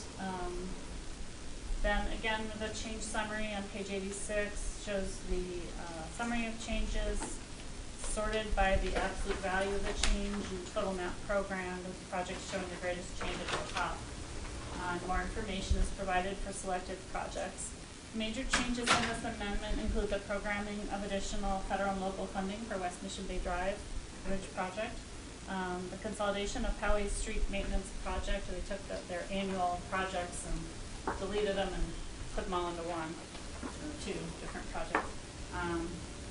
The programming of Transnet senior mini grants, which were approved by the board, and then the local agencies that did provide amendments were asked to adjust their programming in line with the revised revenue estimates that were approved by the board in February, and also making adjustments for audit recommendations. So table 2, beginning on page 90, is the changes proposed in this amendment, and attachment 3 on page 141 includes a map showing the major transportation projects included in the amendment. Attachment 4 summarizes the 7 ordinance and board policy requirements which impact project eligibility for Transnet funding and other programming requirements. You consider each test for every amendment, and this shows our findings that indicate that the amendment meets those eligibility criteria. The new Transnet projects added in this amendment were added to the group project listing for Transnet senior mini grants, and eligibility was evaluated under the call for projects. And attachment 5 provides a cumulative capacity analysis regarding revenue versus programming for Transnet local street improvement funds. And amendment number 3 for all local agencies. Any questions on amendment number 3? I'm just an assumption, I guess, like I saw at least one, maybe a couple, like where it talks, maybe there was no dollar change, but there's like a change description that says revised project from maintenance to congestion relief. That was one from the city of Encinitas, and that was an audit recommendation. The auditors. So that was reviewed. That's not just there. Like somebody, I guess there's just some testing against that. That somebody looked at that and said it makes sense. Right. The financial audit reviewed the. That was one of their procedures this time, was to look at the project in regard to whether it was maintenance or congestion relief, and they did evaluate some projects and requested, recommended that they be changed categories. Okay.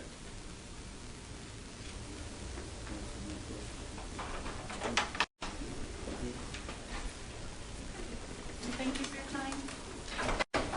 Thank you, Sue. Great. Item number 12, Specialized Transportation Strategic Plan. I think this was pushed from last month. So Brian, thank you. Patience. So good morning, I'm Brian Lane, Senior Transit Planner here. Here to discuss and get your input and have some discussion about the Specialized Transportation Strategic Plan. I think having a good definition of specialized transportation helps understand exactly what we're looking at with this. And this is tailored to meet the special needs of seniors or individuals with disabilities who cannot use traditional mobility options. Some of these folks, just either with mental or physical disabilities can't ride fixed route transit, buses or rail, or even sometimes even paratransit. I'll talk about paratransit, but that's what the operators provide to some folks with disabilities. So, what are the different types of transportation services that we provide with this? There's the paratransit, and that's Lyft is an example on the top left. That's NCTD's paratransit services. That's a federally mandated program required for any fixed route services. You have to have a 3/4 mile buffer around those fixed route services.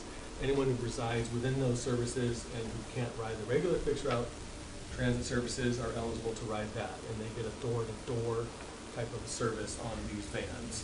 Those are wheelchair accessible vans and buses that they can use. You get blind folks, people in wheelchairs, sometimes mentally disabled folks using those services. We also provide shopping shuttles and group trips, and most of these, the next ones, are provided through our grant program that you guys are familiar with.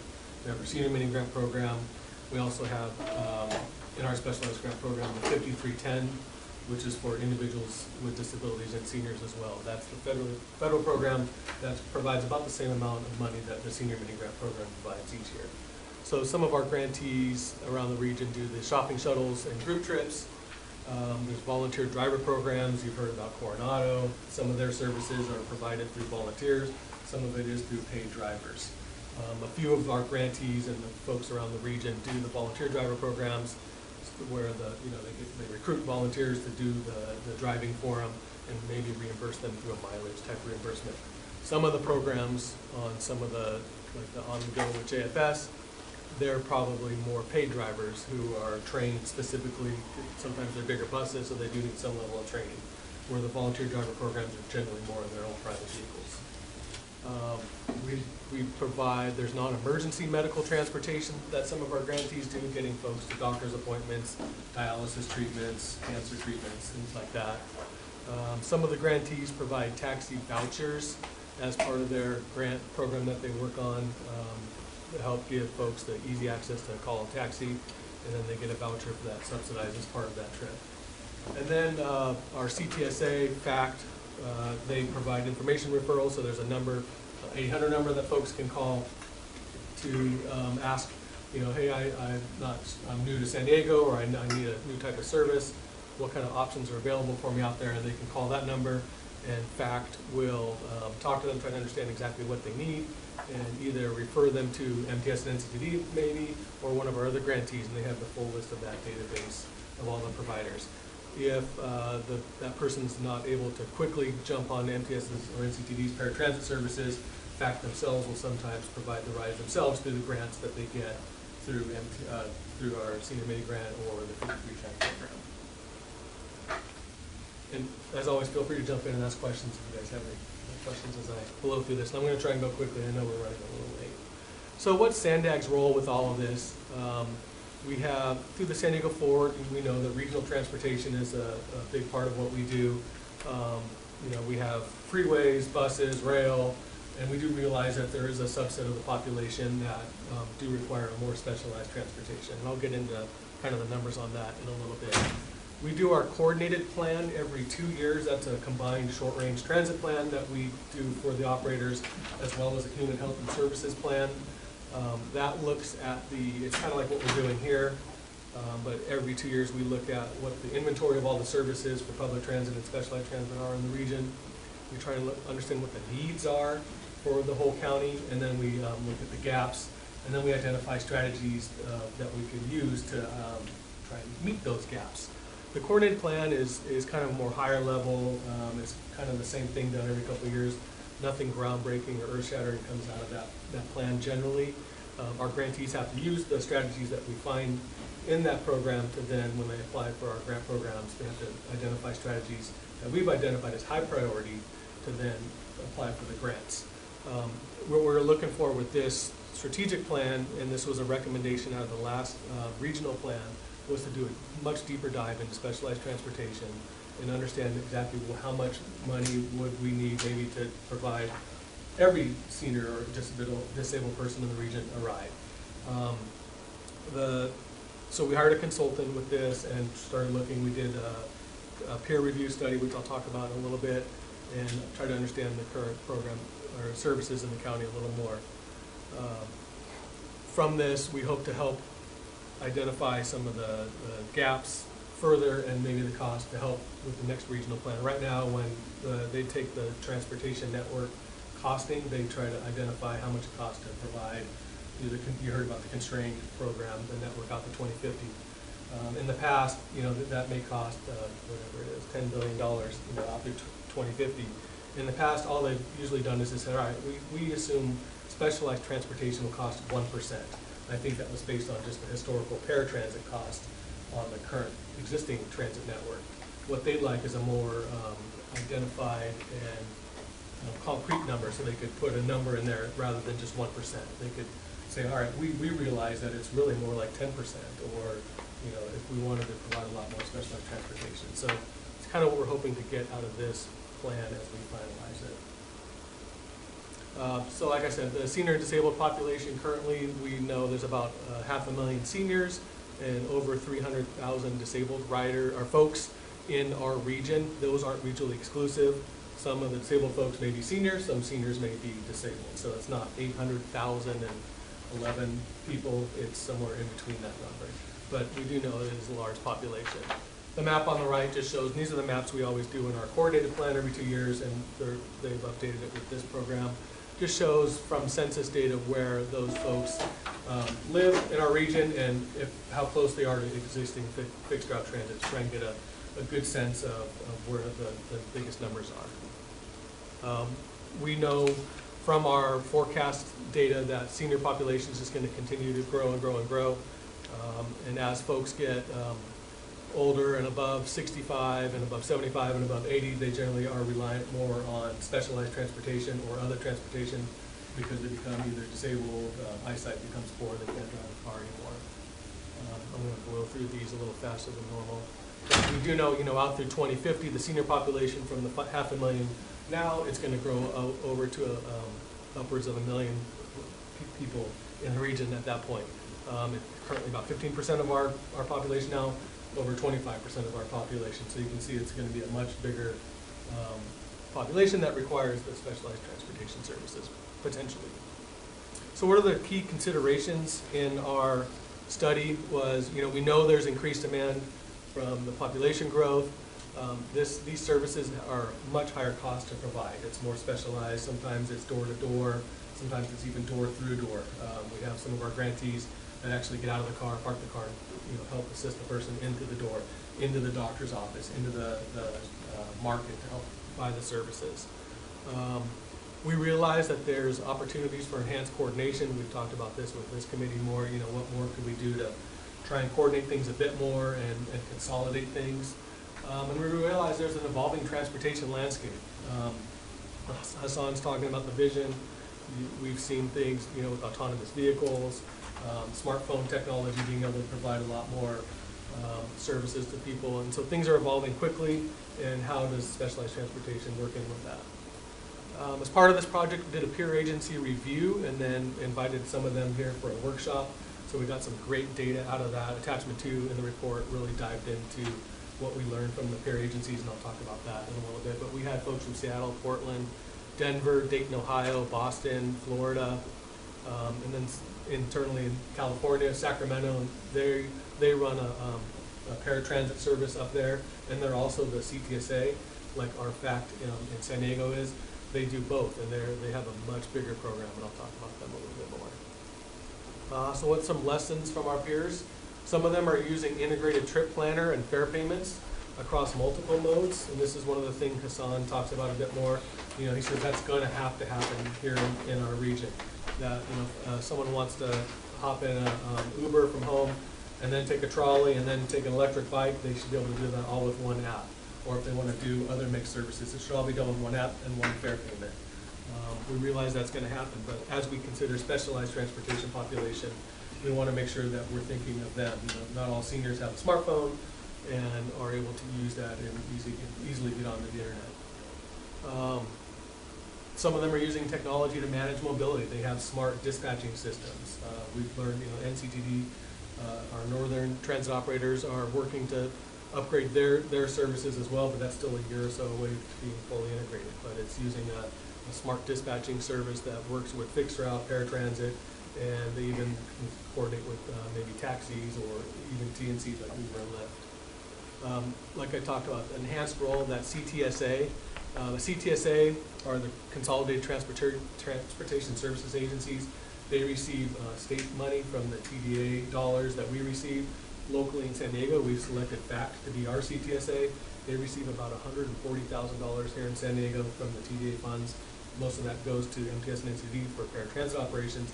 They receive that small amount to do some of that coordination. They do that referral service I was talking about. They receive a lot of phone calls each month.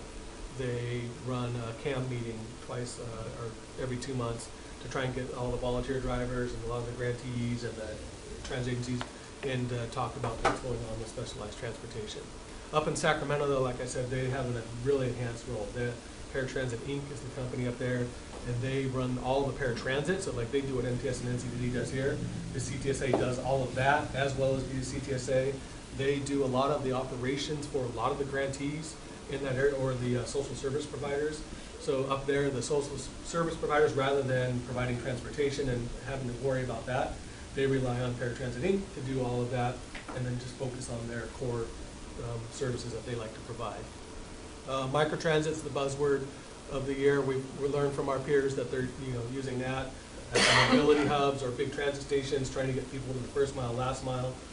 We see that they've been doing that. Some are trying to incorporate specialized services. So you'll see in my peer studies, case studies, that they've actually made sure that there's accessible vehicles for wheelchairs. And then some are extending services to youth as well, and we've seen that here in San Diego. When I brought the fare study to you guys, we actually lowered the fare pass for youth to try and encourage youth to ride, but they're also thinking about that as well. I'm going to blow through these a little quicker, but in San Clemente, OCTA, the transit provider up there, wanted to discontinue a fixed route that was kind of low performing. The city of San Clemente, heard from their residents that they did not like that. So they said, what could we do differently? So they worked with Lyft, the TNC, and Butterfly to provide the rides in that area. Butterfly is a private organization that is able to provide the accessible trips, because we've heard one of the biggest challenges with partnering with Ubers and Lyfts is they really don't have accessible vehicles. The state's working on a big program now to tax essentially the TNCs, to take some of the money from them on each trip, use that money to provide more accessible trips in the future, and we're working with them. That's going to be kind of an encouraging and exciting opportunity. Another case study in Oakland in East Bay AC Transit Flex, in an area where it was kind of lower ridership, not a core area of ridership. They said, all right, we'll put a flex route, kind of similar to what NCTD does in the Carlsbad area and in the Oceanside area up in Camp Pendleton. It's more of a flexible type route where folks can book their service. For this group, they can actually do it within 30 minutes of the trip that they need, and then they get some smart technology telling them when they're coming. NCTD is currently a little more out of date with that, as they don't have that software I was talking about. You have to call in a couple days in advance to schedule your ride for 2 days out. Maybe the day before you can call, but it's not as on demand as these folks. Ask a question on that. I'm curious. These folks. Ask a question on that. I'm curious. These folks. Ask a question as to whether you know, Sandag or somebody in the region is doing kind of like the data mining to support that kind of a concept, because you would think that with any of these sort of flexible kind of systems, over time, as you accumulate more and more data, you can be more predictive as to what the needs are likely to be. And to what extent is that being done, or who does that, or maybe you could speak to that? Yeah, honestly, not much yet, but I don't know if Hassan's brought big data or Ray Major to this group yet, but that's in our budget for next year, is this idea of Sandag really going into that. I think Hassan's really bought in, you know, the proponent of that, is using as much data as you can to try and understand what's happening in your region, to then be smarter. Great. And he even talks about artificial intelligence of all that, and trying to be more predictive. Great. So yeah, currently though, honestly not much of what we're doing now with these services. Florida, they have a few different programs where they're getting some subsidies from the state and working on private partnerships, again using apps on some more on-demand type travel. Contra Costa is using autonomous vehicles. They have a private partnership with some private sector companies, the local transit agency and the air quality agency in the area, to connect from the BART station to an office park that has 30,000 employees. And they're going to launch this fairly quickly. And the plan is for 100 of these driverless shuttles by 2020. So some of the strategies that we've been talking about, technology, I think, you know, we do see that there will be more movement in this area, even for seniors, as, you know, everyone starts getting a smartphone. The penetration is starting to get a lot deeper into the senior ages. Using, like Hassan again, is a big proponent of having that mobility as a service, MOS type program, where you can, you know, book your ride and book a multi-modal ride and pay for it all in one app, kind of a thing to really encourage partnerships with the transit agencies. Alternative business models, again, like, you know, with our CTSA here in San Diego, could in fact have a bigger role and receive more dollars out of our grant program to do more coordination like is going on in Sacramento. Is that something we would want to think about?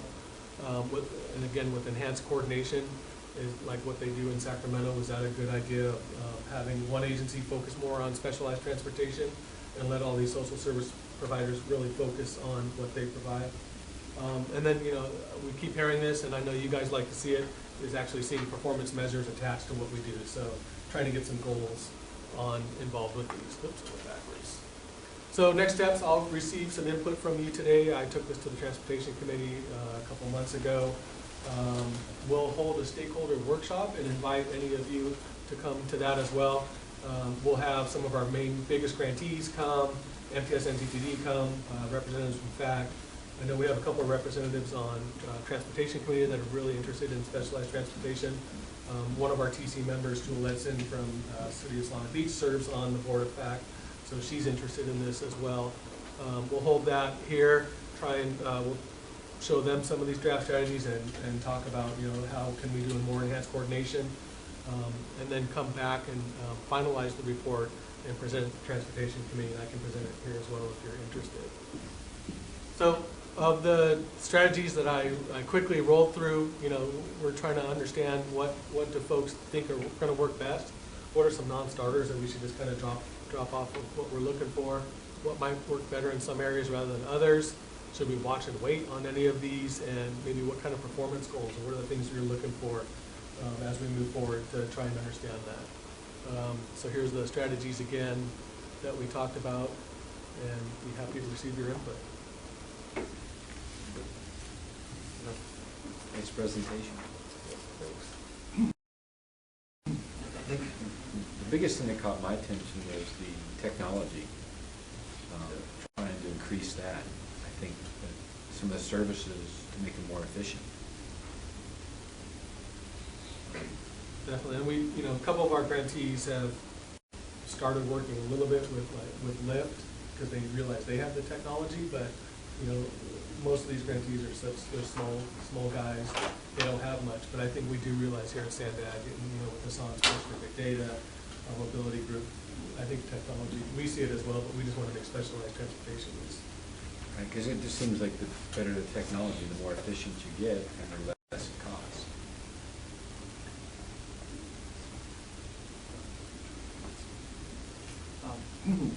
Brian, first of all, an excellent study. I noticed that you haven't finished chapter 4, I gather you haven't, which would provide this proposed strategies you're going to provide to the Transportation Committee.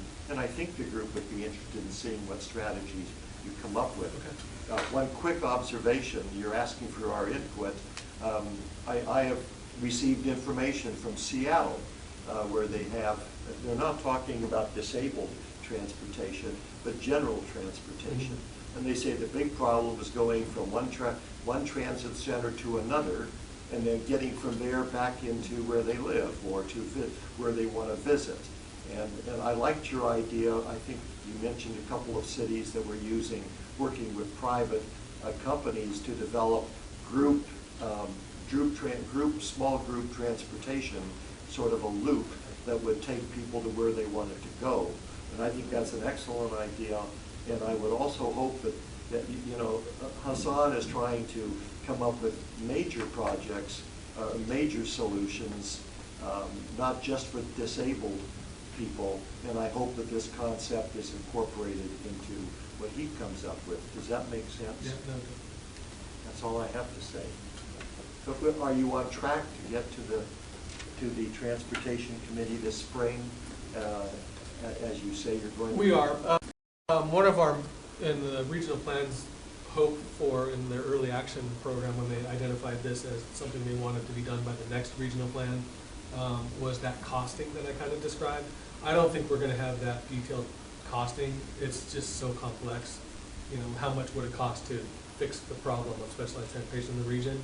I think this is going to help identify what strategies we should look at, and then the next step would be to do that costing. So that would be a really in-depth process for that. But the final report with the draft strategies we'll have by summer. Thanks. So I guess 2 comments / questions. The first is, and maybe I'm a little bit confused in terms of you're looking for feedback on the strategies. When I went through attachment 1, it seemed like they had like a fairly long list of gaps and holes. I can't remember the way they describe it or needs.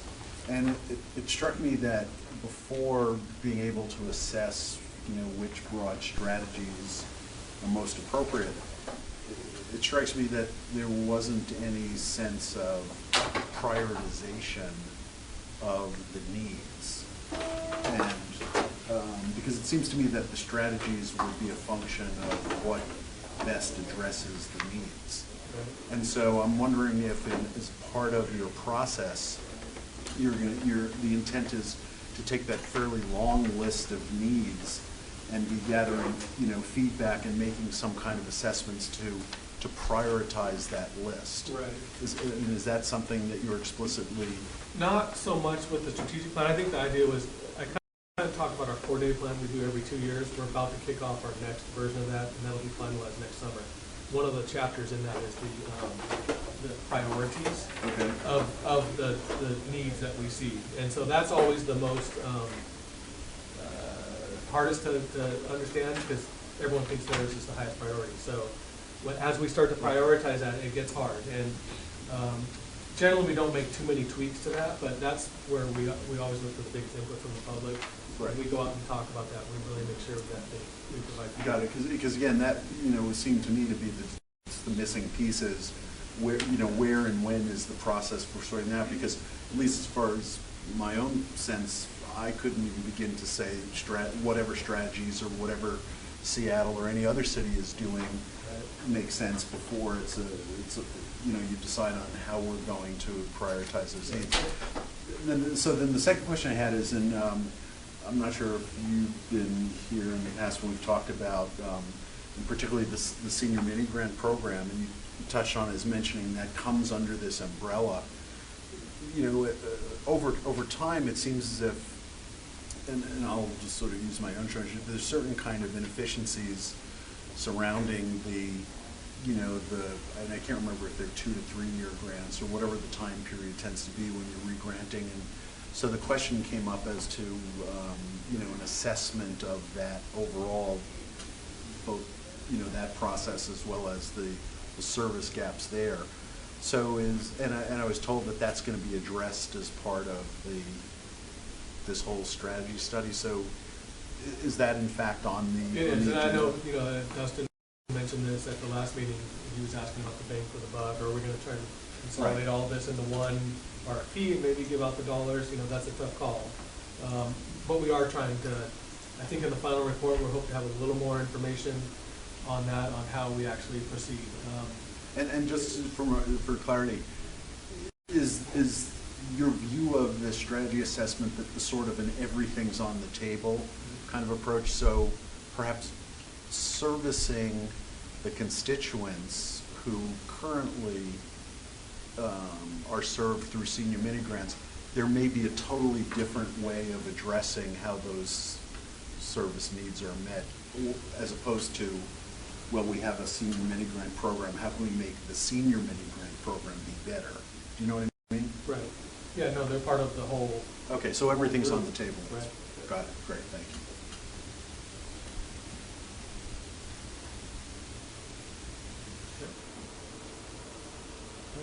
Thank you. Thanks. I'll be back.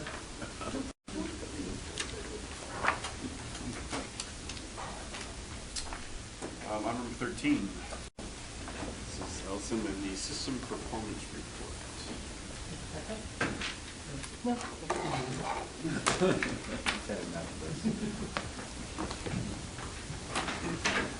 All right. Good morning. Ellison Legray, Senior Transportation Planner in the Operations Department here. SANDAG, it's been a couple years since I presented performance monitoring to this committee, so I wanted to come back and introduce a new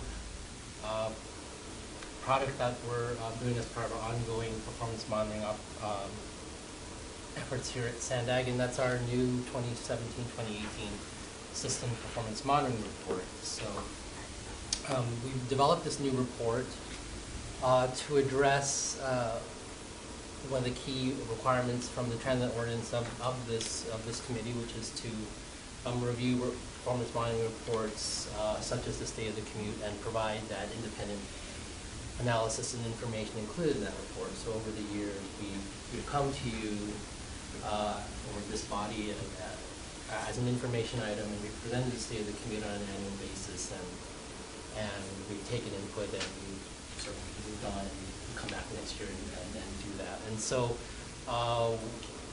what we want to do is initiate a discussion with this committee regarding providing an actual independent analysis of performance information that we would typically put in the state of the commute. And so what we've done is we've created this new report that's in attachment 1 in the report. It's a 4-page report that provides a high-level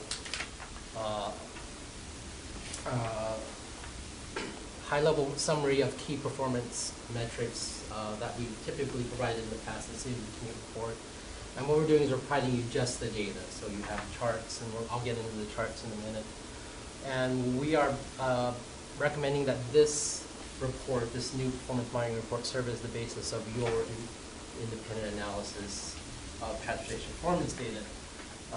And what we hope is that we get in a better rhythm of providing you this data in a timely manner. It's been, I'll go back to the previous slide, which gets into how we have been able to do that for you. But we hope that this report, or some version of this, as we get into this discussion of what it means to provide independent analysis, we hope that this report is something that we can provide timely, and you have enough an opportunity to conduct your independent analysis and get that analysis back to us so that we can feed it into our State of the Commute report, which we are now recommending become a biannual report. And I'll get into what vision of the old State of the Commute report will sort of take shape in the future. So back one slide. This report started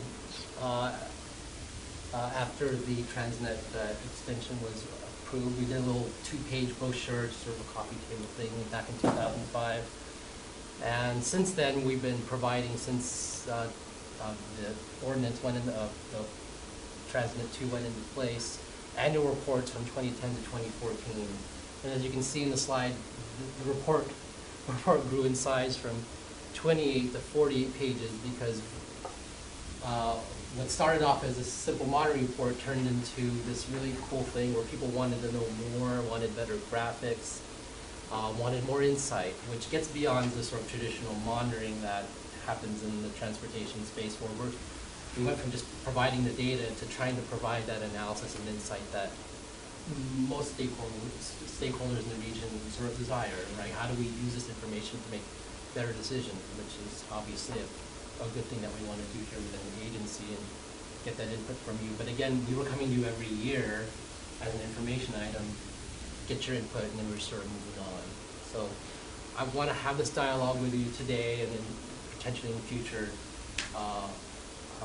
meetings to kind of help you craft what that means to provide the independent analysis. So we kind of gave up on the annual report by necessity, and we kind of shrunk it back down to I believe most of you were around for the 2015-2016 info bulletin that we did. We covered 2 years in that report, and we, again, tried to keep it infographic heavy, tried to provide as much insight as we could, and provide as much information as we could to give you sort of a landscape of the land in terms of how specifically highway and transit systems have been performing, and this was a 2-year report for 2015 and 2016.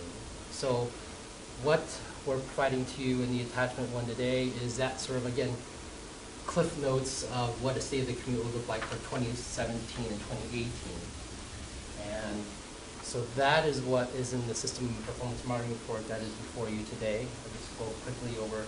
We tried to provide you a little bit of socioeconomic context. You've seen these in the previous report in terms of the data. So we're providing the data, and then I'm sort of gifting you some of the trend lines that I like to do, and decided to leave that up for you, although you're supposed to kind of do this analysis on your own. But you see some population employment and regional productivity trends. At the bottom of page 1 is how our freeways are doing in terms of travel and VMT, as well as peak period delay. I know it's something that Mr. Borman likes to see, and so we're obviously providing that. I put some trends in the report in terms of 5-year and 10-year for you to for your consideration. On page 2 of the report, we have our 12 key commute routes that were established many years ago, and we continue to report that to you. What we're doing here officially is providing the 2017 travel time, since we're behind, especially for 2017, and then provide you the 2018 that just finished up 3-4 months ago. So these are the up-to-date travel times for our 12 commute routes in the region. The ones that I've highlighted here are 6 of the 12 have some sort of appreciable increases in travel time. I'll just, for your consideration, point up the one that pretty much takes care of 805, the Chula Vista to Sereno Valley commute. We're seeing some in 2017, a 4-minute increase from 2016 to 2017 coming southbound in the afternoon, and then a 4-minute increase going northbound in the morning, and that's for 2017. And that for the southbound move settled down a little bit. It only went down 1 minute, but the northbound morning commute up to Sereno Valley continues to increase. So that's just an example of what you're seeing on page 2. We put all 12, but up here I'm highlighting ones that have about a 2 to 4 minute increase on certain moves. So again, we're providing the data and letting you do your own analysis of this. So page 3 is our regional transit performance. We're putting the ridership both in terms of boardings and passenger miles for your consideration. And I believe there's 4 in there, and this is one that Brian and Lisa Madsen over there in our transit staff provide for the state of the commute, and we're providing it here for this report, which is passengers per revenue mile. And you can see since 2013 that decline that we've noted in the past, and it continues to occur in both 2017 and 2018. Top 10 transit routes, we're posting both the 2017 and the 2018 rankings.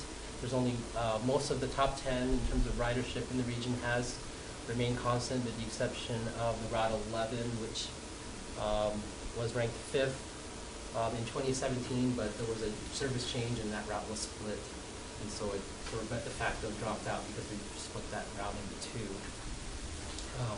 into a Route 11 and a Route 12. So, but for the most part, ridership in the region has gone down along with regional trends, with the exception of the Super Loop Rapid 201, 202, which did go up in 2018, as well as the Rapid 235, which provides the I-15 corridor service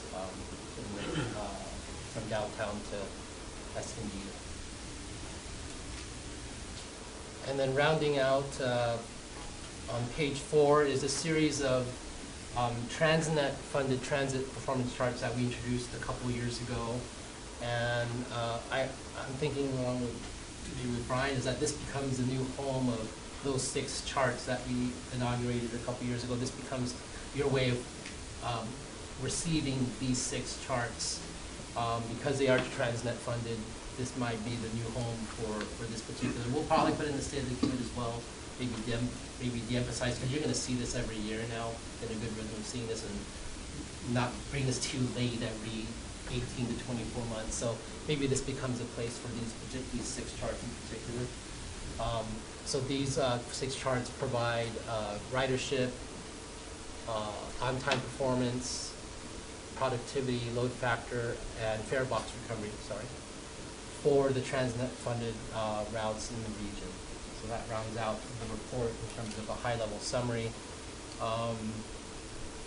So in terms of the review process, we're providing this to you. I think this is an accept item, right? Yes. We're supposed to accept this item. And then from this point forward, asking the ITOP to provide their independent analysis of this 4-page report. And I'm going to work it out with Ariana. Again, this is, again, the only guidance we have in the ordinance is this one paragraph, right? How do we do this with you formally? Again, we've been giving it to you as an information item. How do we actually do this with you moving forward, this independent analysis? So, we hope that the feedback loop circles back and you're going to provide your findings of your analysis. Ariana talked about this being incorporated into the annual report that you just spoke about a few items ago. I can come back and you can provide them formally to me in terms as an agendized item. In terms of some considerations for the review process, you have consultant services available to you through the annual budget. You could decide that you either going to break off as an ad hoc committee and do the review, or if you would like Ariana to have a consultant provide this independent analysis on your behalf, we can go that route. Just a reminder that every 3 years you have an auditor coming in, and so this could be built in every 3 years for them to perform that analysis. It's not like I'm going to just kind of give this to you and run. We're available if you need any more data. This is, we were just guessing as to what you need. You may need more data to provide more context in terms of how you go about doing this analysis. We're available for any of that. Our ongoing monitoring has a ton of data. It's just how do we pick every year and, in this report and now every 2 years in our State of the Commute report, how do we put lenses on these to let you see this vast amount of data that we do collect here at Sandex. So we're available to provide any of that as part of the process, and that includes both transportation and socioeconomic data. So again, we're holding on to it. We're giving you sort of the first inaugural system performance monitoring report. You may decide that this is enough for you to do your analysis. You may decide that you need more. We're just kind of plan it by year for this one, and then we can kind of refine the process as we move forward. But again, we're back to the first slide. The request is for you to provide the independent analysis to adhere to the ordinance. So that, and just wrap up. Whatever input that you do provide, we will take that input and again feed it into the State of the Commute report that We can still bring to you every 2 years. That report, we envision that report to be that analysis and insight type of report that gets beyond just giving data to the public and to major stakeholders like the ITAC, which we need to provide you this data to provide your report. And we hope that the state of the commute benefits from the input that you provide. We'll take your input for the first year, and then we'll take your input for the second year, and then we'll consider that as we do the biannual report. So that wraps up my report. I want to be sensitive to your time here. I'll be free to answer any questions. We have an accept slide. We do, we have Yes, recommendation okay. slides, I can send those to you. While you're looking for that other, I could just as a comment, or a couple of comments. First, I think this is one of the best, succinct, to the point, visual presentations, that I think I've seen since I've been on the committee. Certainly one of the best. In terms of recommendation, I think there's got to be a very, very fundamental change, which is that sort of a piece of the report is kind of a state of the commute report, and then the rest of the report is like an operator report. And I think what's crying out in terms of need, and it goes back to what Hassan said, and I'm not sure if you were in the room, and it's a little bit like your the travel corridor kind of report. As he characterized the way of thinking that's underpinning the whole plan going forward, is that there are a handful of employment centers, and then there's some number of population centers. And the travel corridor, the highway report shows commute times if you're driving a car from some of those population centers to some of the employment centers. But I think what is absolutely essential, and will be essential going forward, is to show the transit times from those population centers to the employment centers in an analogous way that you've done with this highway map. Because over time, that's going to be the way that's going to be the only way that the public is going to know, and whether Sandag itself will know, whether all this investment is generating tangible results to the people. And it would be great if you could start this kind of as soon as possible, because this is sort of like the base case where transit is not, a viable option throughout the county. And so if you're starting to collect this data now, over time as these projects get built out, you should start seeing that the transit commute times should be going down, community by community, and won't that be great for everybody to see? So that's the one basic feedback I would say, is that you need to add to this some version of the transit commute times as you do for the auto commute times. I don't know if that's easy to do at this point, but probably not. We've had that as an audit recommendation for quite some time. In fact, the 12 routes that were, again, they've been shaped over the last 3 or 4 RTP cycles. This goes back to before the vote for Transnet 2. So these have transit in mind, and I won't put Brian on the spot, but I know one of the things that we talked about at staff level is trying to put that transit travel time. A lot of the way transit works is that there's usually a known travel time, and you're either going to make it or you're not. So how do we stack an auto travel time with a coaster, for example, right? We can tell you how long it takes to drive down I-5. For the coaster, it's been sort of traditionally 60 minutes, but we'll kind of tell you when the percentage of time they're on time. Well, I'm thinking more like, imagine I live in City Heights, and if I'm lucky enough to get a job at Qualcomm in Serna Valley, right. How do I get there on transit? And you know what? The actual data may look horrible, and it may be embarrassing, and it may be shameful that somebody in some communities of our city can't, practically speaking, even get to their jobs. But if that's the reality, you know, we need to show that. And in terms of how you figure it out, you know, maybe you take somebody and you say, you know what, you've got to go to Barrio Logan at 8:30 and figure out, and tell me how long it takes to get there by the 8 buses that you have to get on to do that. And that's our starting point. And the goal, as Hassan describes it, is to make it better for everybody in the county. So yeah, I think one of the things we've struggled with is these travel times that you see here are only on the freeway. And what we want to do is, for both highway, for auto and transit, is to provide that door-to-door travel time. And we've truly struggled with that over the years to try to do that, because the data hasn't been available up until the iPhone was invented, right? All of a sudden, since that time, we're now seeing that kind of data available to them. And you're seeing it in real time on all your smartphone apps. You can ask Google, how long does it take me to get from point A to point B in an auto, and then you can flip the mode and put it on transit. But one thing missing on the transit is all the transfer time and the waiting for the next bus time and all that.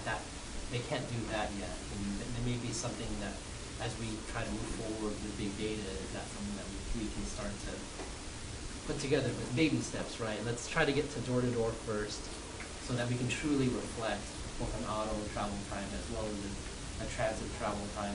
And again, there's, you know, we've done reliability with you on the auto side, on the freeway side, saying, hey, if you want to make that wedding or that funeral, the 95th percentile time is this much. On average, it's this much, but that planning time, as it's called in the industry, is this much. For transit, we need to be able to say, hey, if you time all the buses right when you get there, in how much time, and if you missed every bus, right, how much would that take, right? Because you need to build in that transfer time, that waiting time, from going from one station to the next, or it's changing from bus to trolley to back to bus. All of that needs to be sort of incorporated and to provide that kind of true comparison between auto and transit. Yeah, but it's doable. Yeah. Right. With the data that's now available in the state in 2019, it's certainly doable. We just need to, we need to get there. I really know we can. Thanks. Thank you. So, with this recommendation, the independent analysis that we would do with this info would go into the state of the commute. Is that what I understand? Yeah, I mean, we're going to do what we normally do, but your input, you provided input over the years, is that now we're trying to get you the info as quickly after January 1st as possible. So you may see this starting in February and March now, right? Because you wait long enough, this stuff gets stale. So get this to you, get your input, and then, but every 2 years we'll come out with the state of the community. We certainly bring that to you. And now it's not, you've seen the data, now it's more having a conversation about the analysis and the insight that we're trying to provide every 2 years. We can take this information and then over the next several months provide you input that would feed into that document. Would this be something that would be better serving a subcommittee or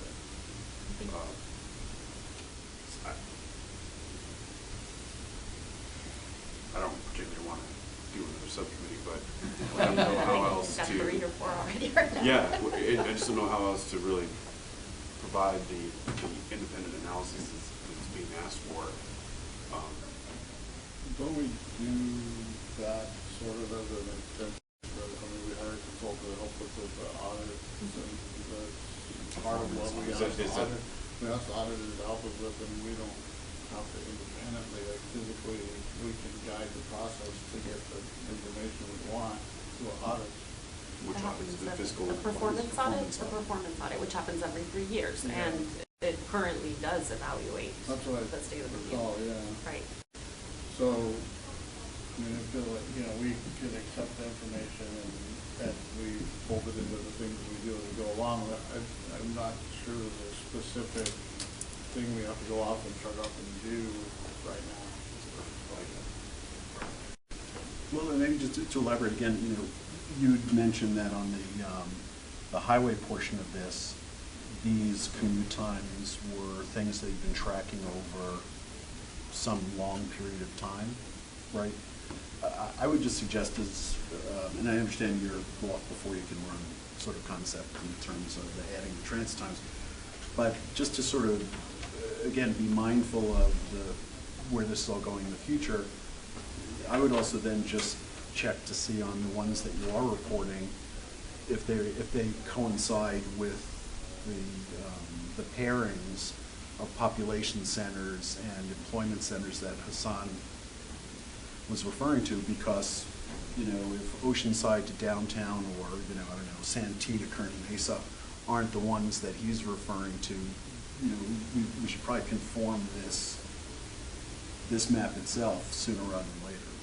Yeah, the last couple of years we've been talking with our economics and our modeling staff about these employment centers that are starting to make its way to the public eye. You know, once that gets formalized, we certainly want to bring that in to what we do here in performance modeling. So duly noted, it's part of what we want to do. Is just those employment centers need to get formalized as we move forward with our regional plan and the use in our plan, you know, what we do in our ongoing planning. And certainly we can fold those in and provide that as a context, and potentially, you know, it provide context for the annual report, but it's certainly, we want to bring that in and do some analysis with it to the state of the community over 2 years.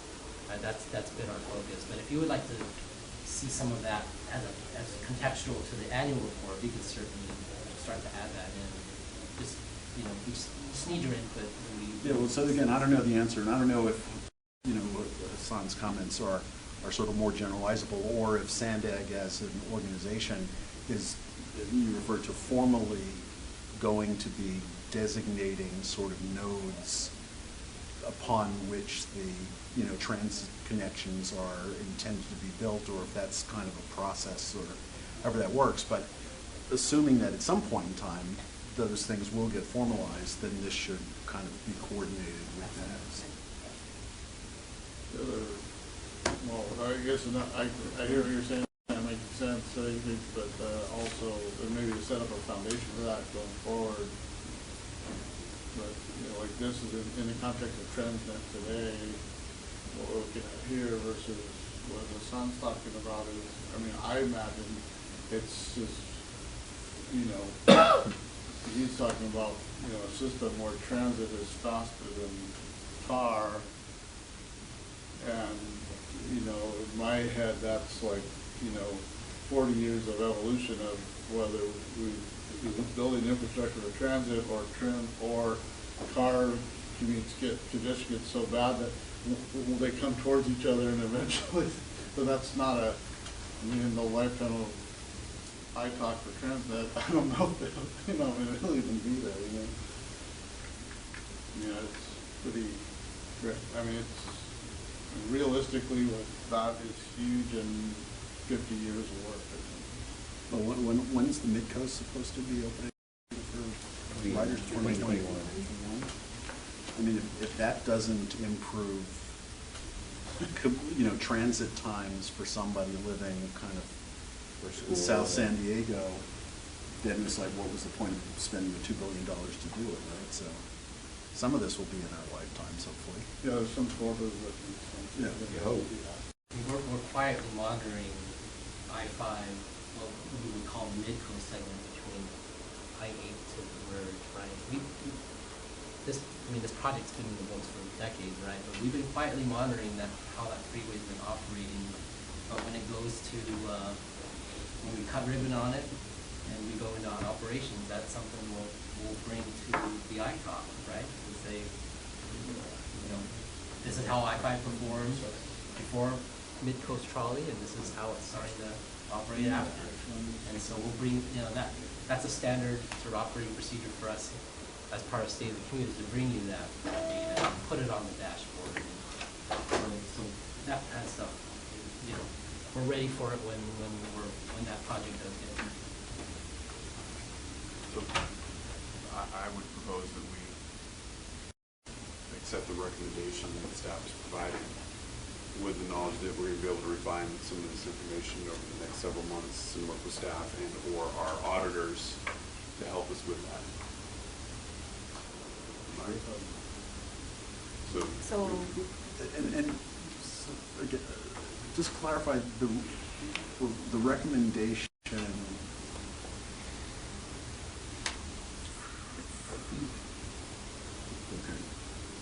think we're just accepting the data I think right now. you're We're just not doing yeah. any, we're not Right. deciding anything. Right, exactly. And as part of your future audits would look at the reports, right? It's not that it would look, your auditors currently would look at Well, the data because they're not. That's kind of a question that they're still technically the contract. They are, so we could do a task order. I guess it was just an option to look at. It is an option we could look at. Not necessarily engage them, but it.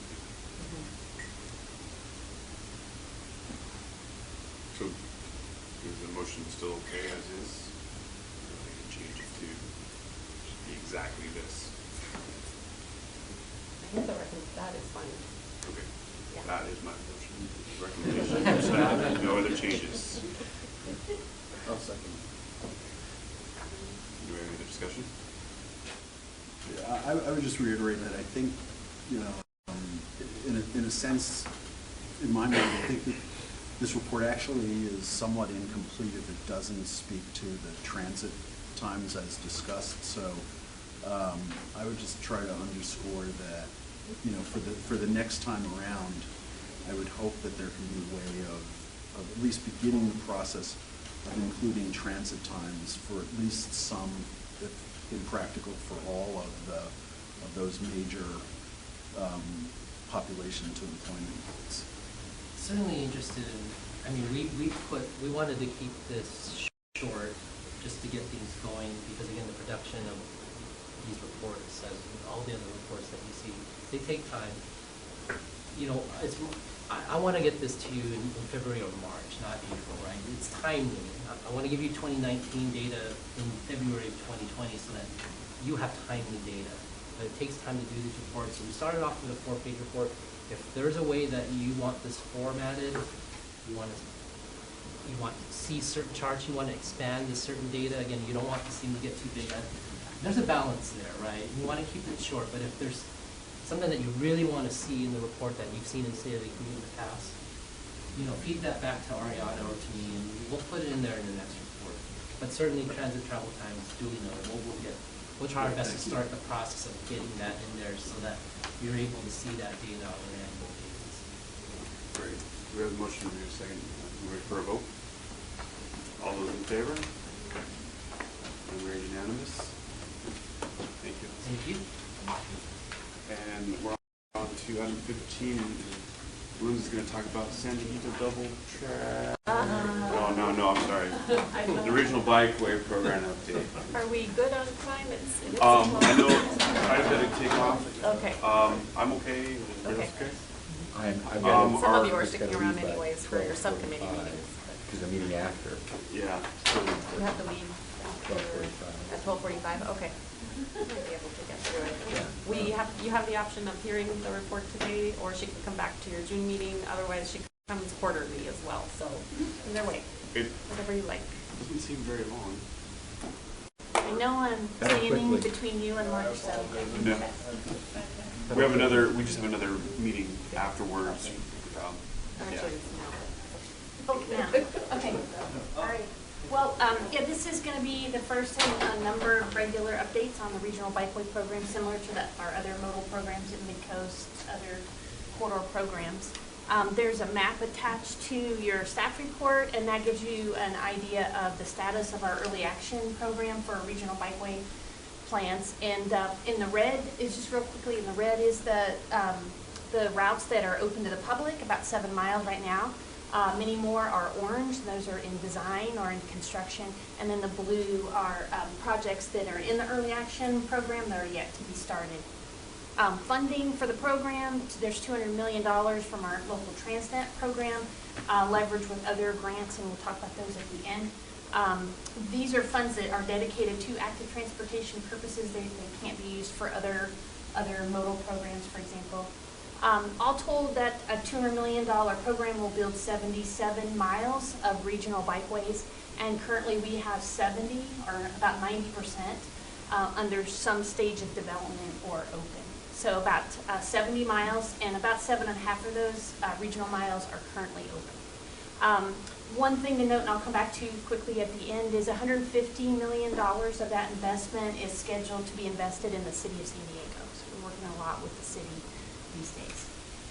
Just another program, overall program chart, as you can see how those 70 miles break down by different components. So we have about a third that's in the kind of the preliminary engineering and still needs to be environmentally cleared, but about half of our miles are in final design. So they've already been cleared environmentally. They haven't gone to the city for final review and approval or been built.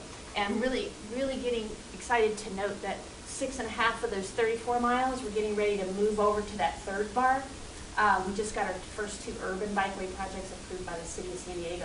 So we're going to issue an invitation for a contractor bid later this month. This is pretty exciting for our team. So just we have 3 projects right now in construction. I wanted to run through just some quick progress notes on those. First one up is the Rose Creek Bikeway. It's a section of the Coastal Rail Trail in the city of San Diego. It's being built as part of our Midcoast family of projects. It's in close proximity to Midcoast and some of the low sand corridor improvements. 2 miles of class 1 or separated bikeway. And so this is a rendering of the pedestrian or the bike pedestrian bridge that's part of the project, and we're looking north in this bridge right now over Rose Creek. And there's the bridge really being built, the deck being poured a few weeks ago in terms of actual progress. And then the tie-ins, that was a few weeks ago, building those on each of the bridge ends. And because we're adjacent to, very close proximity in some places to Rose Creek, there are several structures involved, and here's some of the supports that went up in January, and then here's the kind of the finished or in progress bridge. And one of the nice things about this project is it separates the bike and pedestrian traffic from 2 very busy roadways, Interstate 5, so there's a shot of us going underneath Interstate 5, and then West Mission Bay Drive. And right now, it's very difficult to cross that street. It's very busy and not very conducive to crossing with your bike, for sure. So you've seen these banana curves before. This is a relationship between how we're doing, how much time we're taking, and how much progress we're making, and you want to stay within the banana curve, right? So the 2 miles in the city of San Diego, I think by now we're up to about 62% complete for the project, and we are happy to say we'll be open next summer. But in terms of how we're doing pretty well in this project. We just hit a big milestone a couple weeks ago. We were able to give the contractor full notice to proceed after we finished some pretty complicated utility relocation issues with SDG&E. So that's Rose Creek. Moving up north is the city of Encinitas. This is another section of Coastal Rail Trail in the Cardiff area. And in this rendering, you're kind of standing on the future trail and you're looking south. So you can see the San Alejo campground and the beach in the background, railroad tracks in between there. 1.3 miles in the Cardiff area. It's our first section in the city of Encinitas. And so in relative to the rendering, and then this photo I've just kind of turned around, I'm looking north. And you can see the railroad tracks to the west and then Pacific Ocean to the west. But right now we've been doing a lot of concrete work. The weather really kind of hit us pretty good on this project in terms of rains, but they've had a few good weeks of continuous pour. So they're working on that now. Here's a shot in Cardiff, and it kind of meanders in some spots, and the main reason for that is to stay away from some environmentally sensitive areas in that area. And then last shot is, again, we're back kind of up the northern area, and I'm looking south, and you can see the campground in the background.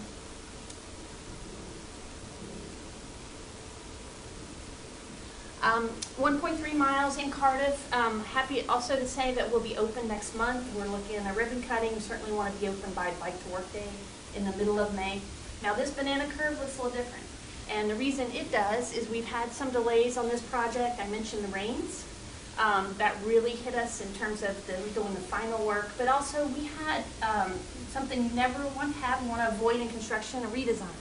And we're up near the roadway in some of the areas, and we had to redesign the curb and gutter there when we got to construction. And that was unfortunate, and that's definitely going to be a lesson learned, but that's what you're seeing here in the banana curve. And then the last construction project I'll mention is a section of Inland Rail Trail. Seems like we've been in construction on Inland Rail Trail for many years now. We're working our way from east to west. The section through Escondido and San Marcos are complete, and this is our next section in the county of San Diego and the city of Vista, and then a small portion in the city of Oceanside. So this is adjacent to the Sprinter corridor for most of this route. And then I'm looking east there, and you can see the contractor laying some of the sub-base for the trail. And then here's the Sprinter tracks, just to the south of the future inland rail trail. Pretty constrained in some areas, and this photo is good at showing you the constraints. So here's the Sprinter, here's residential, and so as a result, we do have a number of structures, a number of retaining walls that are involved in this project that keep us busy. So 3 miles is our construction project right now. Happy to say also we'll be finished with construction and open late this summer, but this banana curve doesn't quite look like a banana either, right? So we work on this. We had some delays getting out of the gate here with right of entry for the railroad, for the cities, for the irrigation district, so that cost us a little bit of time. And then we had some delays with some utilities. We have a lot of utility relocations on this job. And I mentioned, you know, we spend a lot of time working with the city of San Diego. We just, in March, had our first 2 urban bikeway projects in the North Park Mid-City area of San Diego, approved and permitted by the city. And so those took over a year. It took 14 months working through that process. And the city's development services folks look at that. There's 10 disciplines, so we have to get 10 check marks. It took us 14 months. We're hoping the next couple projects don't take us 14 months. We ran into the challenge that a lot of our project features on our urban bikeways were things the city had not seen before. So they didn't have a standard for it. So they couldn't compare us against the standard. So we're hoping through this process, the first couple, we'll create those standards. And so the next time they see that feature, oh, okay, I've seen that, I know that I can permit that. Just out of curiosity, what are a couple of those, just out of curiosity, what are things that are very different from what the city of San Diego has seen before? Yeah, a lot of, so if you head from our building and go up Fifth, you'll come to a lane that's been taken with paint for a separated bikeway, right, so with paint. We're going to convert that to a protected bikeway with a raised median. So those sort of raised features were things that they did not have standard for.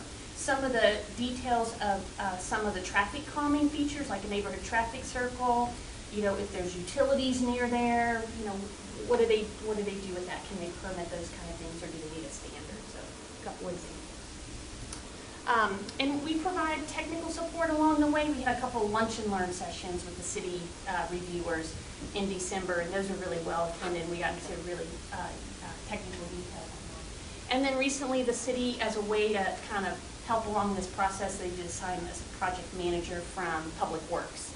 And hopefully they will be kind of spearheading our way through development services. And we have a pretty young program. The board approved the Transnet EAP in 2013. So we are kind of one of the younger programs, and we continue to learn lessons. And kind of one of the things I want to be sure that I do is the corridor managers kind of put those back into the program and hopefully not repeat those. So I think in the beginning, when we put together our review and approval schedules, we were overly optimistic. We will be out of that city in 6 months. Just mentioned it took 14.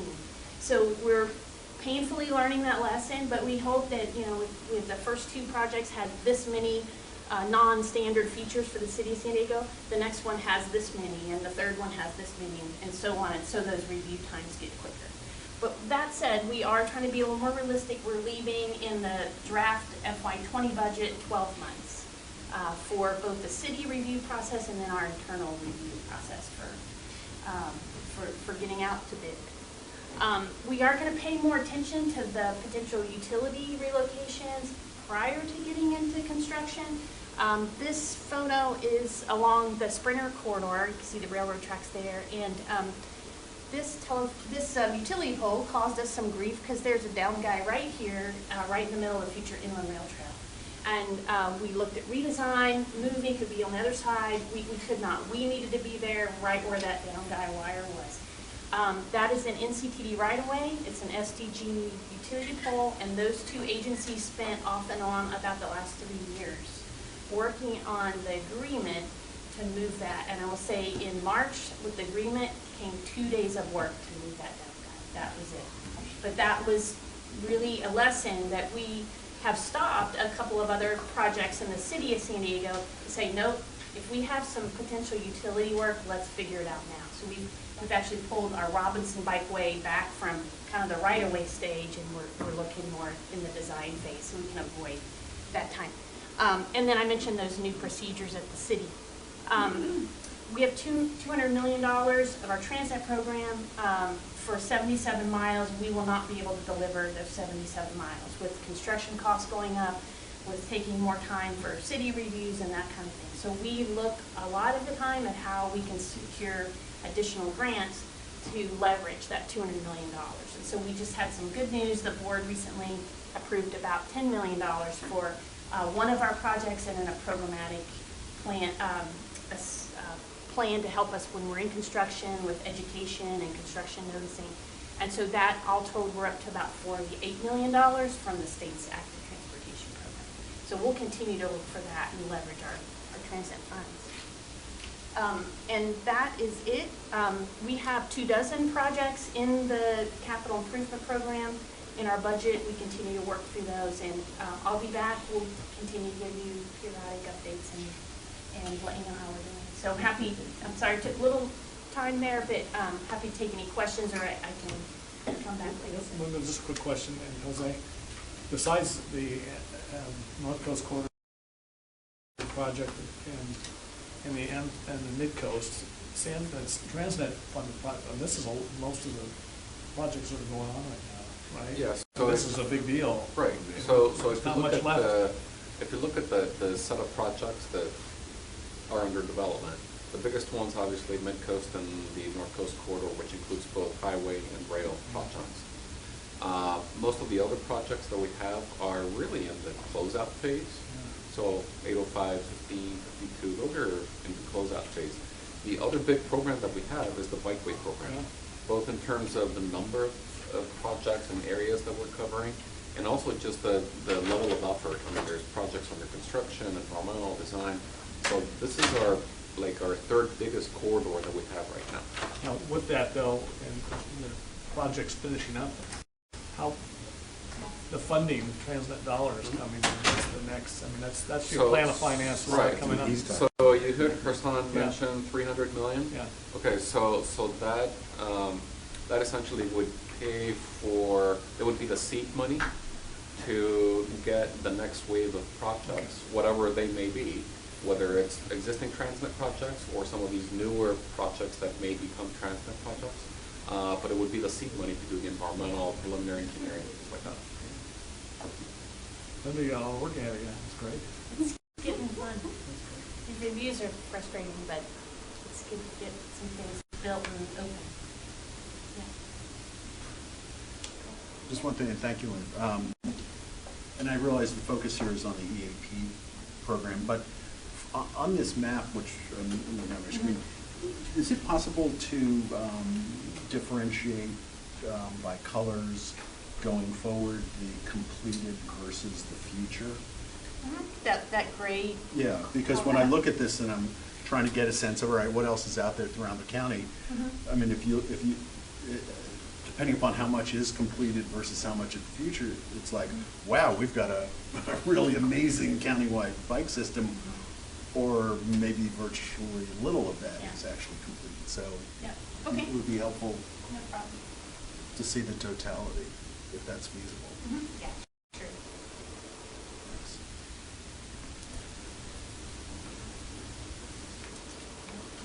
Thank you,